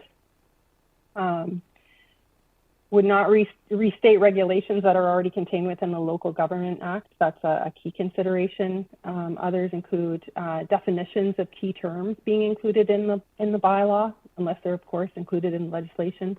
The application procedures would be worded in a similar way to the wording of the proposed development procedures bylaw.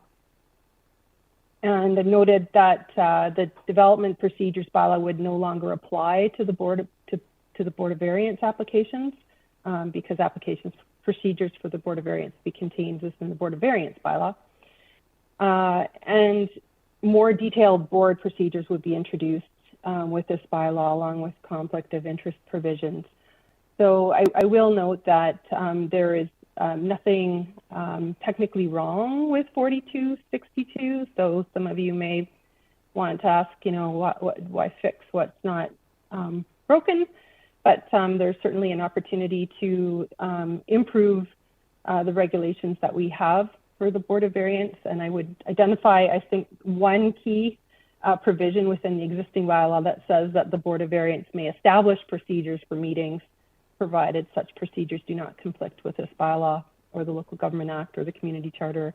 And so my recommendation is that we have clear procedures for the conduct of Board of Variance meetings to ensure that they are consistent, standard, fair for all those involved. There is the opportunity for someone who might be upset with a Board of Variance decision to seek review under the Judicial Review Procedures Act, and so we want to avoid that type of situation occurring, of course.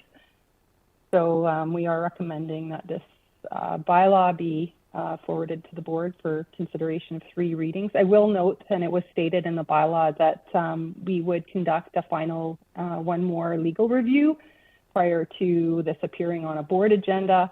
And I've actually noted 2 errors, and maybe one or more directors may have caught them, I'm not sure.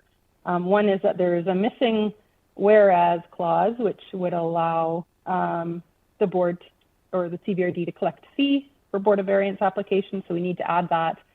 And then the other is that there's one provision at the very end of the bylaw that is actually repeated. So number 32 is the same as number 30. And I am available to respond to any questions that you might have. Okay, thank you. So Director Wilson. Yeah, thank you, Mr. Chair. I was just finishing writing off my notes here. Thank you for that, Mr. Earl. That's good stuff, and I understand the need for this software. Can you? I have 2 questions. First of all, on this DSM software, how does that fit in with the ongoing asset management systems that are being brought online now? And basically, I'm assuming that there will be no duplication or the need to input data to both. If you're putting in data, let's say to your DSM, which says I'm doing this, that, and the other, and I'm updating that, do you then need to go to asset management as well and tell it the same thing, or do the 2 work in concert or separately? Sure. Have we jumped ahead to the next? I'm sorry, Mr. Chair, I'm wholly unprepared to respond to Director Wilson's question because I'm presenting on the Board of Variance bylaw. Oh, I'm sorry. I do apologize. Yeah. Okay. I'll leave. Who would answer that one as it comes forward then, Ms. Gerald? Well, we'll deal with that when we get to the next item, Director Okay. Wilson. Oh, am I in the wrong place? Yeah, you jumped up. Silly me. Okay, sorry about that. Okay, any further questions on the Board of Variance item? I just have one myself then, Mr. Elf. So I just noticed there's conflict of interest provisions. Can you say a little more? Are those new, or are those required for some reason to be updated, or? It is a new provision. It is not a required provision, but it is a somewhat useful provision as a reminder to a Board of Variance member that they do have an obligation, if they're sitting as a member of the board, to be neutral, and if they have a reason to believe that they're not, then there's an obligation on their part to declare conflict. So this is a standalone bylaw, and I should note, and Ms. Harrison may be able to provide more information on it, it's not tied to the board or the board bylaw or the board procedures bylaw or their committees and commissions bylaw. This is a standalone bylaw. So all of the procedures, rules for the Board of Variance should be contained herein. And I don't believe there's any other provision that the CBRD has with respect to code of conduct or conflict of interest with respect to Board of Variance members. Okay, sounds like a good idea. Okay, seeing no further question, that has been moved and seconded. I'll call the question. All in favor? Opposed? Motion carries. Thank you. We'll move to the final item then, please, Ms. Harrison. Thank you, Mr. Chair. The next item is item R8. It's the report from the General Manager, Land Use Services Department regarding development procedures. And this item was referred from the July 28th, 2021 board meeting. There is a recommendation before you. Would you like me to read it? Yes, please. And just to know, you said R8, but it's actually R9, just so we stay on track. Sorry. Did I say R8? I think you did. I meant R9. No worries. Would you Yes, please read the recommendation. Thank you, Mr. Chair. The recommendation before you is that it be recommended to the board that CVRD bylaw number 4379, Development Procedures Bylaw 2022, be forwarded to the board for consideration of first, second, and third reading. Okay, thank you. Turn to Ms. Churoff. Thank you, Mr. Chair.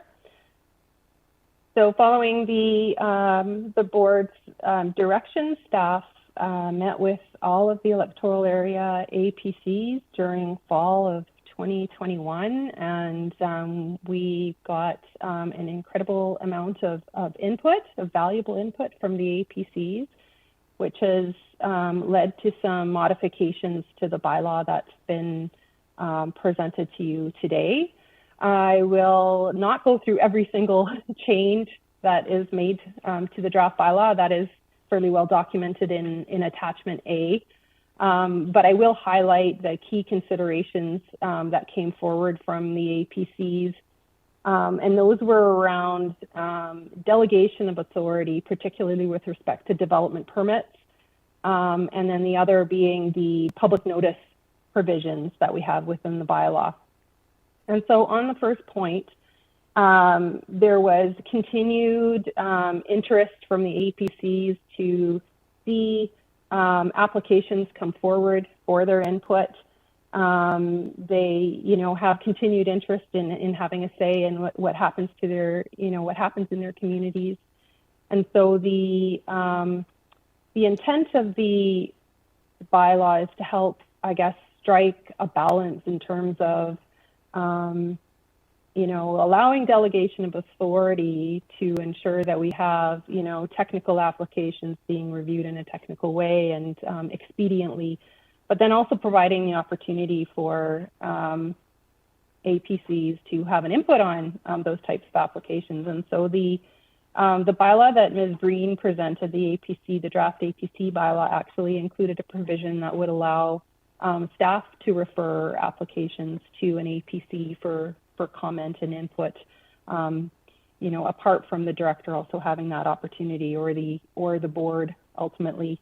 And so that would allow us to sort of exercise some discretion when applications for development permits come forward that may have some, let's say, form and character elements that you could argue may involve an element of discretion that could benefit from having members of the community look at those types of applications. And so there's no change in terms of the recommendation to delegate all development permits to staff, but there is a provision that would allow for those applications that may have some development permits that may have some discretionary elements like form and character of development, to have those major sort of applications referred to APCs.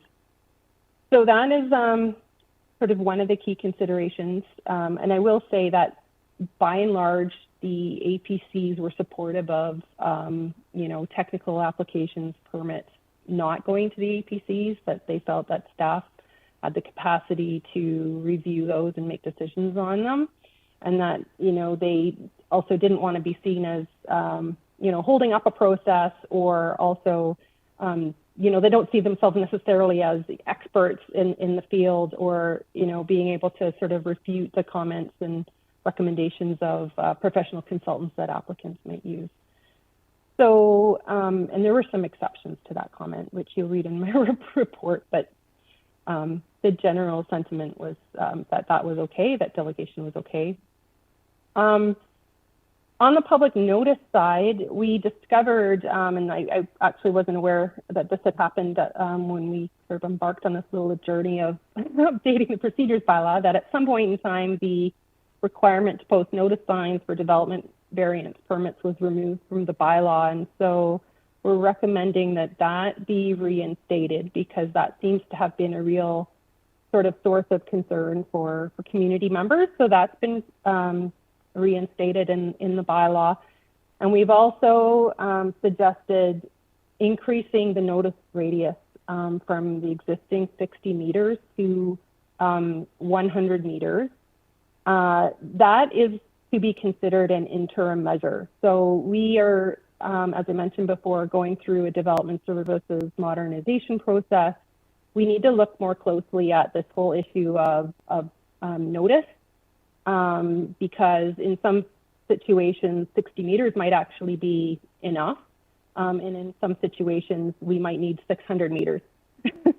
And so we need to do more analysis to determine, what is an appropriate radius or method of notifying adjacent neighbors, because we have, village sites, and then we have some very, very rural areas, right? And so sometimes a one-size-fits-all approach just doesn't work. The recommendation, though, is for the interim to just increase it to 100 meters, and that will perhaps capture a few more folks than are captured under the current 60-meter radius.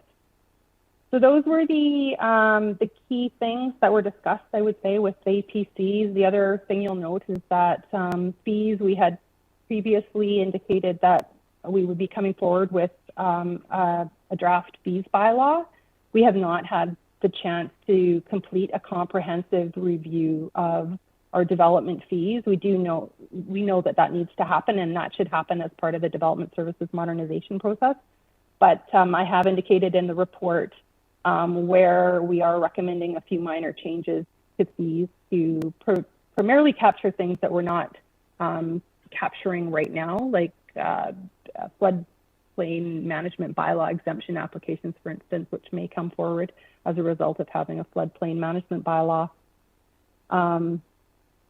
A fee for a zoning confirmation letter. So there are some fees that are added to the bylaw, and those are noted in the report. But that's all for me for now. I'm happy to take questions, and I'm sure there are questions. Yeah, thank you, Ms. Chilvin. Just before I turn to questions, thank you for all your work. I know this has been a long. I remember it coming to us in about 2019 with the provincial review, and several times since. So thank you, and I'll go to Director Wilson. Thank you, Mr. Chair. Yeah, thank you. Thank you, Mr. Ruff. I think I'm in the right place this time.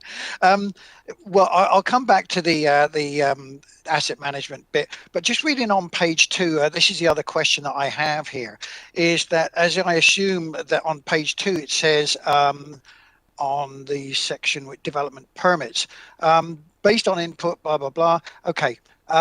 Where in regulatory referrals, language provides that either the general manager or an electoral area director may refer an application to the APC for consideration. What I'm assuming this means is that if I'm looking on the development applications and websites that where you post all the applications which come in, including the rezoning, that would indicate whether it has gone or will go for a decision by the GM or it's been delegated.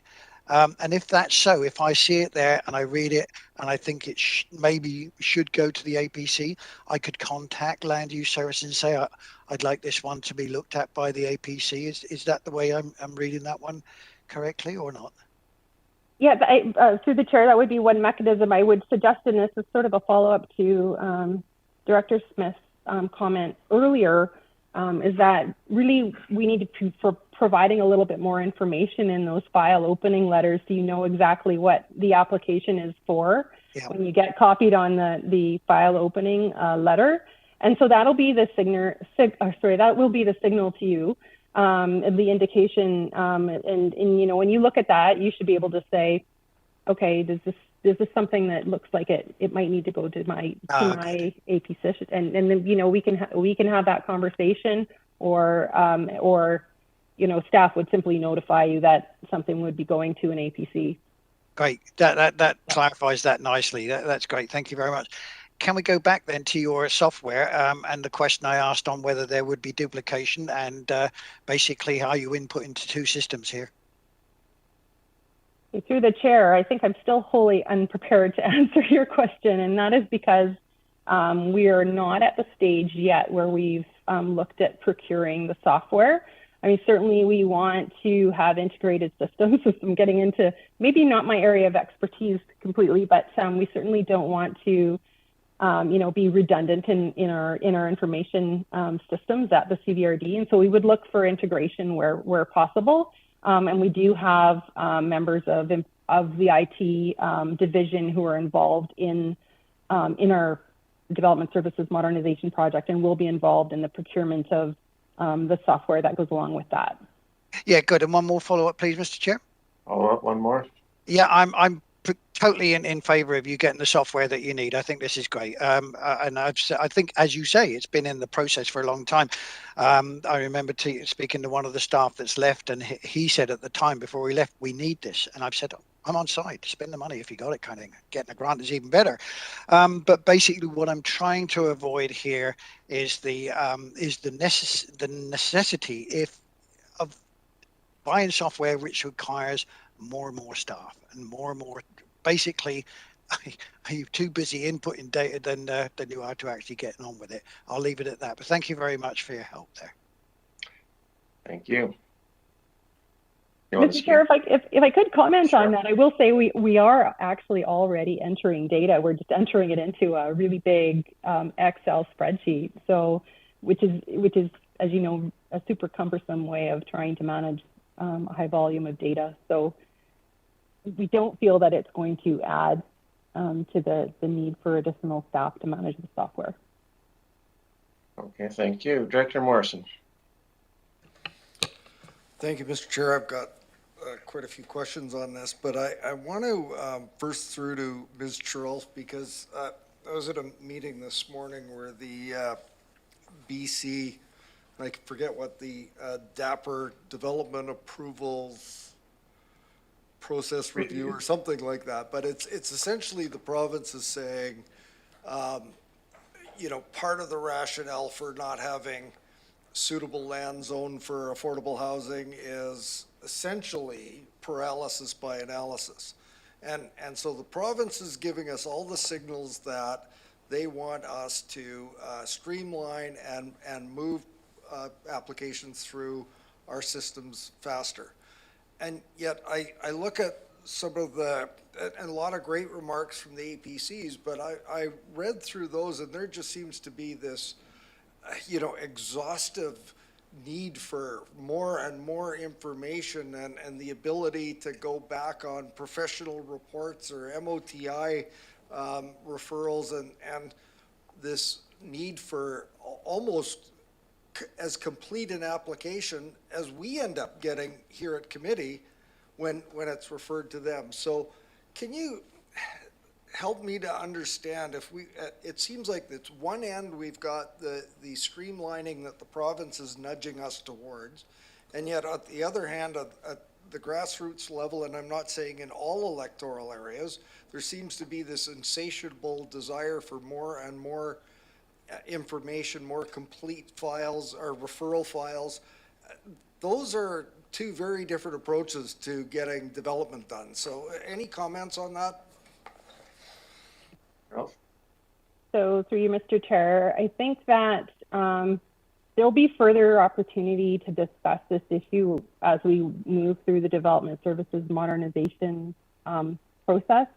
But you are correct. I did sort of hear that, and it sort of reflects. Well, I mean, it reflects that the APCs take their jobs very seriously, right? And as you do. And so I think that, when they're asked to comment or make decisions on a file that comes forward, they're wanting to have as much information that's available in order for them to make an informed recommendation to you. So, and I think that we agree that if we have the information, we're going to share it with the APC at the time of referral. But yes, it is going to be, patently difficult to, because the APC it's not the committee, it's not the board. And so there is some, perhaps some role clarity that needs to be discussed with APCs in terms of, this is your responsibility. And also, they don't need to necessarily feel like the burden is completely on them. The burden is actually on this group of directors, correct? So it requires, I think, some more conversations with the APC around, reasonable expectations at the time of referral. Follow up. Yes, and thank you, because I think that leads perfectly into sort of some of what I've gone to a few APC meetings. I don't go to all of them, and I find that there's a very clear and distinct referral that can be made to an APC, and there seems to be this spillover into other areas pertaining to an application that weren't at all to do with the specifics of the referral. So I'm hoping that staff can figure out a formula to sort of tighten that up, where if we're referring for it doesn't really a riparian, that they're not talking about density and zoning. I've seen that more than a few times, and ultimately there's some concerns, and they're legitimate, from the APC about the recording and the minutes and the format and that sort of thing. And you would think that if there was a very short and sweet referral in regards to a specific item, that the remarks that we would come back in that we would get back in the form of minutes would be about that specific referred item. But quite often we have, as I say, spill over into other areas that are probably already on the books and approved. And so you get my point, and I think you understand that. Thank you. I don't see, do we have other speakers? Director Nicholson. Thank you. First of all, I was super impressed with the amount of work that the APCs have put into this. And we were given 3 APCs comments. I'm assuming other APCs had comments as well. But, really it took a lot of time, I think, to put together those papers. So I really appreciate that. And I also really appreciate the track changes. That's really helpful when you're reviewing things. We should try and use that more, I think. On the issue of the notification, I am a little bit concerned that we're going to leave that until modernization. It seems to me that it's a good thing to expand it a little bit. I am a little bit concerned that there's a 10 parcel maximum in the current bylaw, which I think actually what we ought to be doing is making it so it's more flexible and more specific to the situation, because we do have a lot of dead end roads or rural properties that are quite far apart. But when you are dealing with, like, I think Camp Creena, for example, there was a change to the Girl Guide camp, which is at the end of a little dead end road, but it is a huge riverside property in the Cooks Island. So it has a lot of interest to a lot of people, but no one could see the sign because no one goes down the road because there's only one residence down the road. So it's almost like you have to tailor it to the specific situation. And of course, some applications are less, less of interest to the community than others. So I think it's almost like it's a situation where a discussion with the director and staff might be helpful in these, to make sure that the notifications do reach as many people as we need to. Mr. Elf. Yeah, so just for clarity, the rule of thumb is that if there's an application that involves 10 or more parcels owned by 10 or more persons, there wouldn't be notices mailed or delivered in respect of those applications. However, if there's a requirement to hold a public hearing, then we have to undertake newspaper notices in compliance with the Local Government Act. But in addition to that, the committee always has the opportunity to request additional notification if there's a particular unique situation that would warrant that. And I know that I believe we've done that in Area H recently. But I would say that there is the opportunity to do that. And this whole issue of notification really it's kind of timely because the provincial government is tabling some legislation which would allow for flexibility in notification. And so this will be coming back to you probably from legislative services. There will be further discussions. That's good. Follow up. Yeah, I do have a follow-up. So it's also about the signage. One of the APCs provided some thoughts on signage, and it seems to me that ours is sort of a bare minimum. And I was wondering on important applications if we couldn't require a little bit better, more information, or on the actual signs. Cheryl. So through you, Mr. Chair. So I'm not sure if the question relates to the provisions in the bylaw. The provisions in the bylaw were expanded around to ensure that the notice signs would be visible and that there would be more than one if there was more than one highway or roadway abutting a parcel, except in the case of a parcel that's on two intersecting roads. And in that case, you could have a sign at an angle fronting both highways. So there is provision in the bylaw to ensure that the signs are visible, and we're asking that the owner to provide photographic evidence to confirm that they're meeting the requirements of the bylaw. The design of the sign itself, which is attached as, I believe it's Schedule D now to the bylaw. If the directors would like to see some changes to that particular design, we would certainly entertain that. But I would say this is also something that we could, revise continually going forward and through the development services modernization. Okay. You have another one. We'll go back to Director Morrison first. Director Nicholson, then we'll come back to you. If that's okay. And then we have Director Martman. Maybe I'll go to Director Martman first, who hasn't spoken yet, and then Director Morrison and Nicholson. Director Martman, go ahead. And through the Ms. Charoff, thank you for all this information, and I certainly particularly appreciated having the comments from the other APCs as well. But I know the APC in Area H comments were around,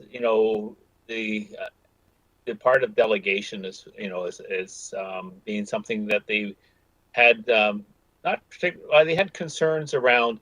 Some of it's very technical and very standard, and you check the boxes, and those permits are easy. But there are ones you mentioned, like form and character, that are more discretionary elements in it. And I guess that's the piece where I'm not sure I'm clear on the answer you gave earlier about how do we ensure that those pieces, that the director is aware of them, so that I can make, the director can make a referral. And are we going to run across this inconsistency between electoral areas? What does one director see as appropriate to go to an APC, and another one doesn't? And we're going to run across a lot of inconsistencies there. Is that going to cause is that going to cause problems? Or is there a way to sort of navigate through this and just is one case at a time? I don't know the answer, so turn to you. So through you, Mr. Chair. So the legislation already allows directors, individual directors, to make referrals to their APCs. So in a way, it already accommodates some inconsistency in terms of how things are handled. And I would say that, it really comes down to clear communication around, when an application is received, what is it received for, so that you have an opportunity to refer it if you feel that it needs to be referred. And then further to that, I think that there needs to be further conversation with the committee around, perhaps determining what is a major versus a minor application. So what are things that you're comfortable collectively not having referred to your APCs, and what are the types of things that you feel should always be referred to your APCs? And so I think that conversation has yet to be had, and should be had through, the development services modernization. And I'm sorry, I don't mean to sound like a broken record and to put everything off to that, but that is, and I think it comes down to also, understanding that, our planning staff are professionals, right? So no one's trying to, sweep anything under the rug. Everyone, I believe, wants to see things processed, expeditiously but properly, right? And so we have a right, or a requirement to serve the public interest as professional planners. We also have a fiduciary responsibility to the CBRD and to the board to make sure that our work is done in a proper and fair manner. Just a follow-up to that. So I guess somehow, if this all goes through, how do you, I guess somehow I would suggest, how do you incorporate it or into the next director that takes over? It's about continuity for me, like within our electoral, because you have someone brand new in all our electoral areas at some point, as we all, get removed and replaced. And so, and yet this seems to be very, very much of a large learning curve for each director. And so somehow in the orientation, or somehow this has to get incorporated in, so that there is, I guess, some consistency in as you move through different directors in one area. So through you, Mr. Chair, and I'm not sure if I'm going to be answering this question clearly, but, or exactly in the way that you're hoping, but I will say that, fundamentally there isn't like a huge change in terms of what, this bylaw does in terms of authorities, with the exception of the expansion of the delegation of authority for development permits, and particularly for those that are for multifamily or commercial or industrial development. And, I would say that if a significant application came forward in any electoral area for an industrial, commercial, or multifamily development, that I would want to refer that to that electoral area APC. I wouldn't, consider just giving it the big old rubber stamp, right? And the other piece of that is that often, those types of applications are accompanied by other requests, like requests for variances, or it might be covenant release or covenant registration. I mean, or rezoning, right? So there can be complexities that are involved. Okay, thank you. So before we go to round two, I'll go to Director Kuhn. I would like to bring something forward that's one of my pet peeves, and I've talked about that in meetings a very long time ago. And the item is this: the APCs are not allowed to meet away from the public to discuss an application. That puts us at a big disadvantage to the developers. What I'm referring to is, and I've experienced that a couple of times now in Area I. So the APCs is now expecting the applicant to come in and make their presentation. The applicant and their lawyers and their planners and their specialists, they've been meeting away from the public for a long time. They are all very well prepared. They've got their ducks in a row. They know exactly what they want. And here we as novices, or the APC as novices, they're getting now confronted with this application and they're supposed to come to some kind of a recommendation. They hadn't had a chance to discuss that issue or that application just among themselves to clear out some of the issues, because there's always issues that so now they're exposed to the public and they're supposed to just deal with this application that's been very well prepared by the applicants. They have all the angles covered, and here the APC are novices, and now they're supposed to recommend to the board their view. And I've noticed that a few times in applications that area I was faced with, and one particular time it was I would say almost a little bit embarrassing, because the APC didn't really know how to deal with some of the complicated issues that were brought forward by the applicants. And so I know we can't change anything. It's just a pet peeve of mine. I think the APC should have an opportunity to discuss an application just among themselves.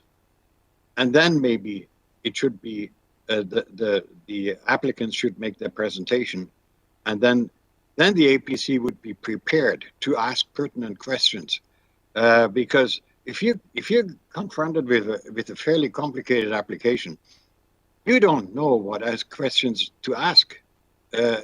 So anyway, that's one of my pet peeves with APCs. It's a pity, because the APCs are trying to do a good job, but they're really ill prepared at times compared to the applicants.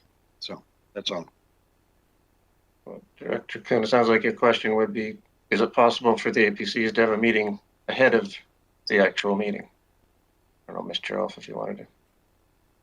Yeah, agree, Mr. Chair. I mean, I guess a response that, well, part of that is obviously the APCs can only meet in public, and if they're discussing an application, the applicant has a right to be present, right?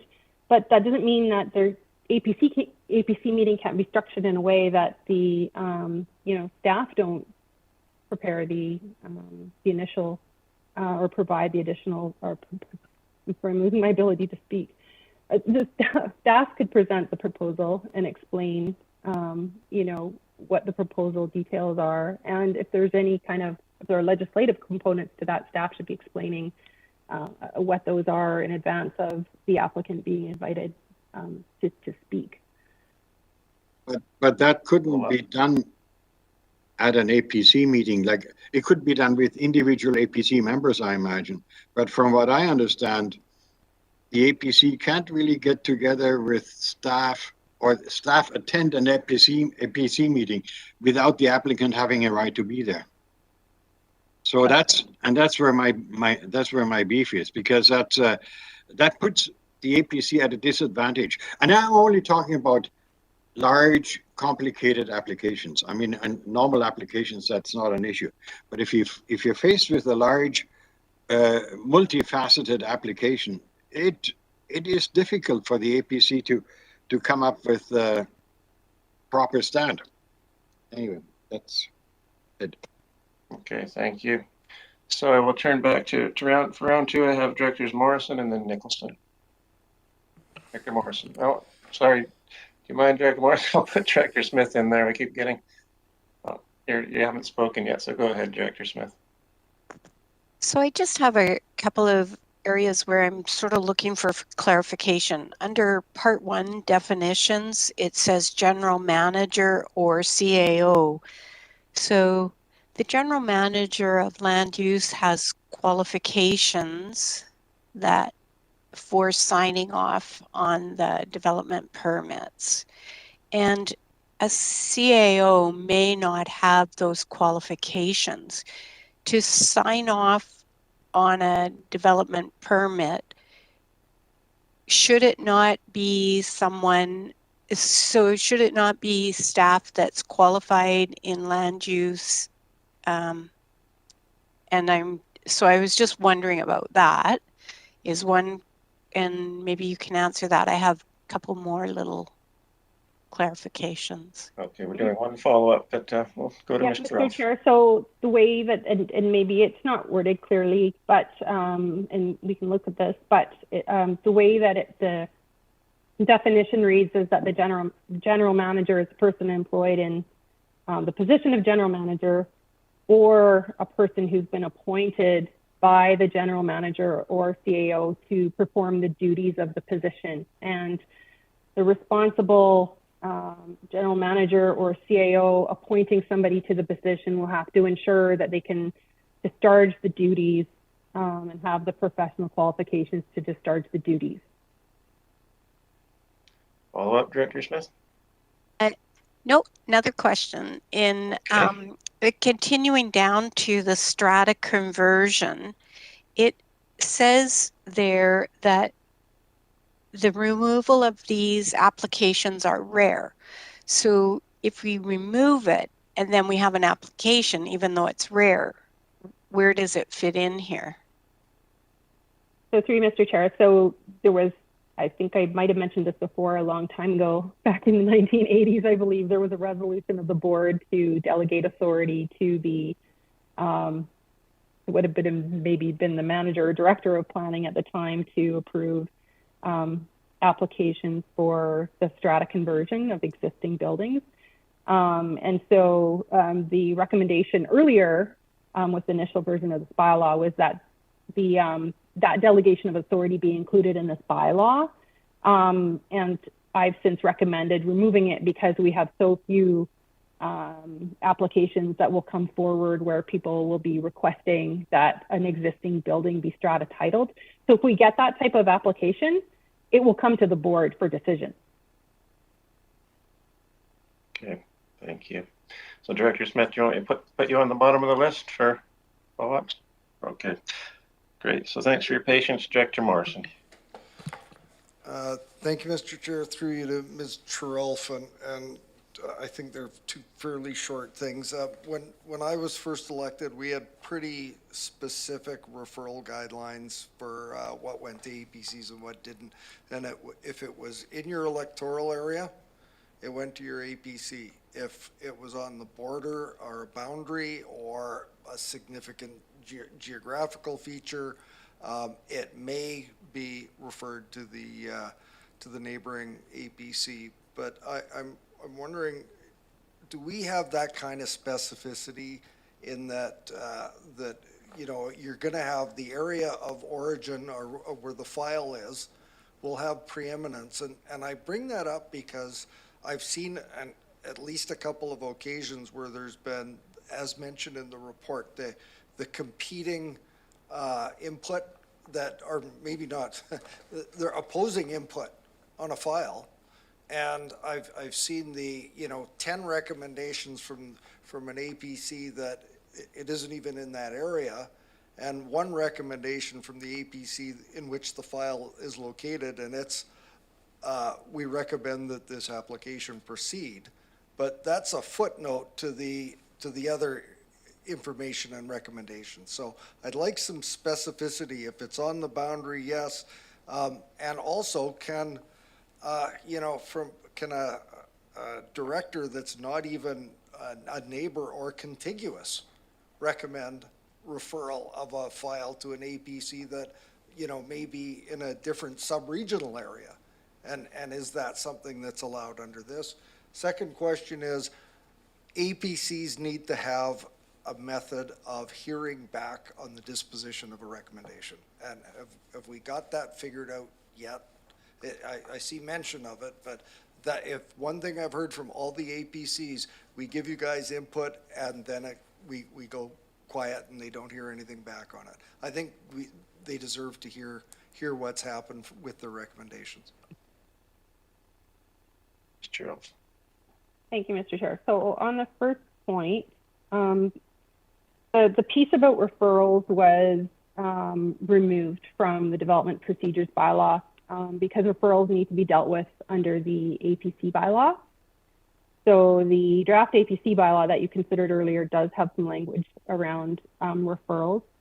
Beyond that, the board could adopt a referral policy, which I would suggest is probably an appropriate thing to do for the CVRD electoral areas. And staff could, when we come back with a report on the APC bylaw, provide some additional comment or perhaps recommendations around the opportunity for a referrals policy, which would address some of the concerns. There was a question, I think, there around could any director refer a file to their APC?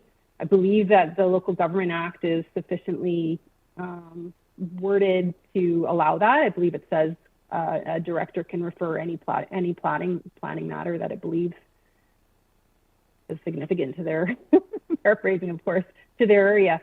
So the Local Government Act does have that, it's very enabling. so I think that, a policy would be appropriate to address those concerns. And the point about communications that came up in conversation with few APCs, and yes, absolutely, the APCs, they certainly have a right to hear, what has happened to the applications that they've reviewed. Were they approved, denied? How were their recommendations taken? And so we can figure out a way to get that information back to the APCs for reporting. Sounds good. Thank you. Director Nicholson. Thank you. It seems, Ms. Carroll, that there's a lot of flexibility here, and that the missing piece is that directors aren't notified about applications in a timely way so that we can provide input of whatever means we think is important for our communities. So I'm wondering how quickly we could close that loop. And it may be not in a formal way right away, but I definitely think when I first started, I remember planners just calling me up and saying, got this application, it's about this, what do you think? And do you want it to go to the APC? And that doesn't happen anymore. And I just really feel that we could close that gap easily, informally, until we get a process in place. Is that possible? Through you, Mr. Chair, yes, it is possible. And ironically, I had started several months ago working on some policy language to that effect that would, essentially start with, a conversation between the planner and the electoral area director. Great. So we have to get back to that. I have another question. Something that's really bothering me are when we have public hearings. We have moved to this model where we don't provide very much of information at a public hearing about the application, and we do not let the public ask questions before the actual public hearing part starts. And I have found that that is very unhelpful to people, particularly when they're doing it virtually. It's very difficult. So I am wondering if we can go back to the older model where we have maybe a brief summary of the application and then a time-limited opportunity to ask questions at the public hearing. I think it would be very helpful. Thank you, Mr. Chair. So that is certainly something that the committee could consider. I'd have to go back through records to see the rationale for moving to the model that the CVRD moved to. I believe there were legal reasons for it. Staff have provided in the bylaw the opportunity for the board to hold public information meetings in advance of public hearing to essentially address the situation that you're describing, where there would be an opportunity for presentation of the proposal and for an opportunity for the public to at least pose questions about the application and for the applicant to respond to the questions if they're able, or at least to hear the concerns and take them away and then to address them in the development of the application. So that provision has been added to the bylaw to give the board the sort of the freedom or flexibility to do that in advance of a public hearing. So you have people that are educated when they go into the hearing. Thank you. I'll just insert myself briefly, but yeah, that change to no question period before a public hearing. I know that even in cases where there are public information meetings, I had a case where a lot of people didn't attend the public information meeting. They wanted some basic questions, but I kept having to put them off, and it was awkward. So maybe some flexibility around that. Thank you. I'll go to, I think, Director Smith, you had some more questions? Yes, I'd like to move to part 3 under applications, and it's been crossed out: an application for a heritage alteration permit and application for a heritage revitalization agreement. And it says that these application types can be added at a later date if needed. I mean, I don't have anything heritage other than myself in the community, but nobody laughed, you guys. Come on. So we're all the heritage, right? Sitting in our communities. But I think that some of the other electoral areas do have heritage buildings, and I'm just not sure if this is actually a good or a bad for them. So just wanted to ask about that.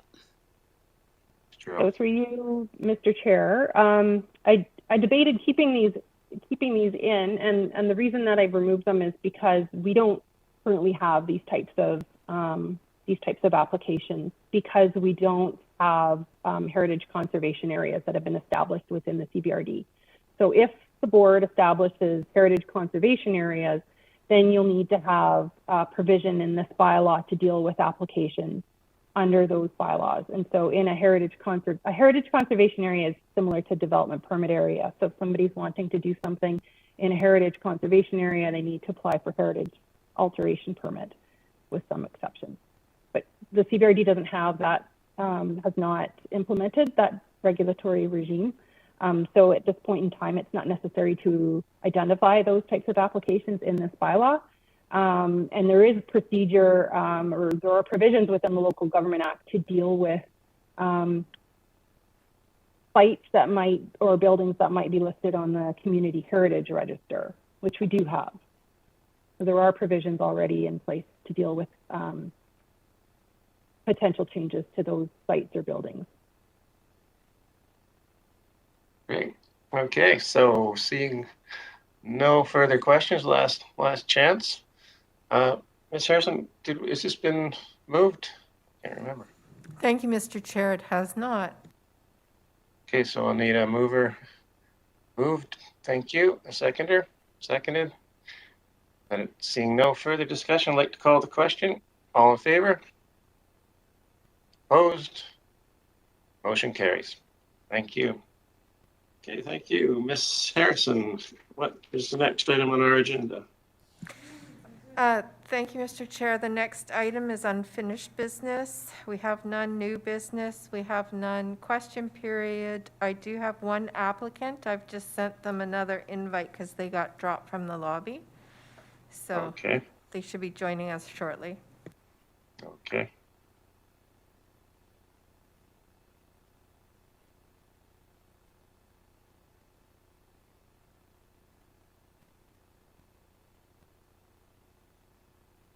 Okay, Lynn, now it's time for more jokes. Thank you, Mr. Chair. The applicant is in the lobby, Mr. Byron Burley. I'll just admit them. Okay, thank you.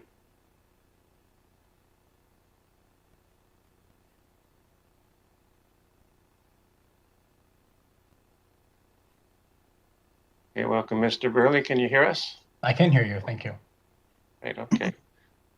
Go ahead with your question, please. Thank you. So my question's a two-parter, actually. It deals with point R2 in your agenda today, which is the lot 29, the University of Victoria lands in the Woodland Shores area that are looking to be connected to the Bald Mountain water sewer system. This property has one dwelling on it that has very intermittent use. So this coming on the agenda has raised a number of perked the ears of a number of people in the neighborhood to question what's going on and what the plans are there. So I wasn't able to listen in earlier in your meeting, and it may have been talked about, but the community is really curious about what's going on with these lands if you know, a single house is looking to get connected to the water treatment facility. And the second part of my question is that I participated in your September 1st Electoral Area Committee meeting regarding the smell that comes from the Bald Mountain water treatment facility. At the time, Brian Dennison had spoken and talked about studies that were being done, and they were looking to have reports back in December, and they were going to bring in a special some special expert to do some work. I've inquired, it's been 5 months since that meeting, and it's been now almost 3 years since the initial inquiry about the smell, but 5 months since the meeting that I participated in on September the 1st, and it's crickets. I've inquired twice, and I feel like my emails are being relegated to the junk bin. I'm not getting responses, and it's just a bit disconcerting that you want participation, you have a process that is, anyway, that's not the question. The question is, who's accountable for getting an answer to the community, and when can we expect an answer regarding the smell coming from the facility? Okay, thank you. Thanks. Okay, so I think that falls to me as chair. So our format is the chair answers the questions or tries to. In this case, I'm going to have to get back to you because I do not know actually the answer to either of your questions, but I do commit to getting back to you and checking with Mr. Dennison on that. So if you can email me, please, your contact so that I'll know how to get in touch with you. I appreciate that. I will do. Thank you for your time. Okay, thank you. Okay. Okay, Ms. Harrison, any further questions? Thank you, Mr. Chair. No, the next item, it would be adjournment. Okay, motion to adjourn. Moved, seconded, all in favor. Looks like we're done. Good. Thanks very much, everyone. Okay, so you wanted something extra.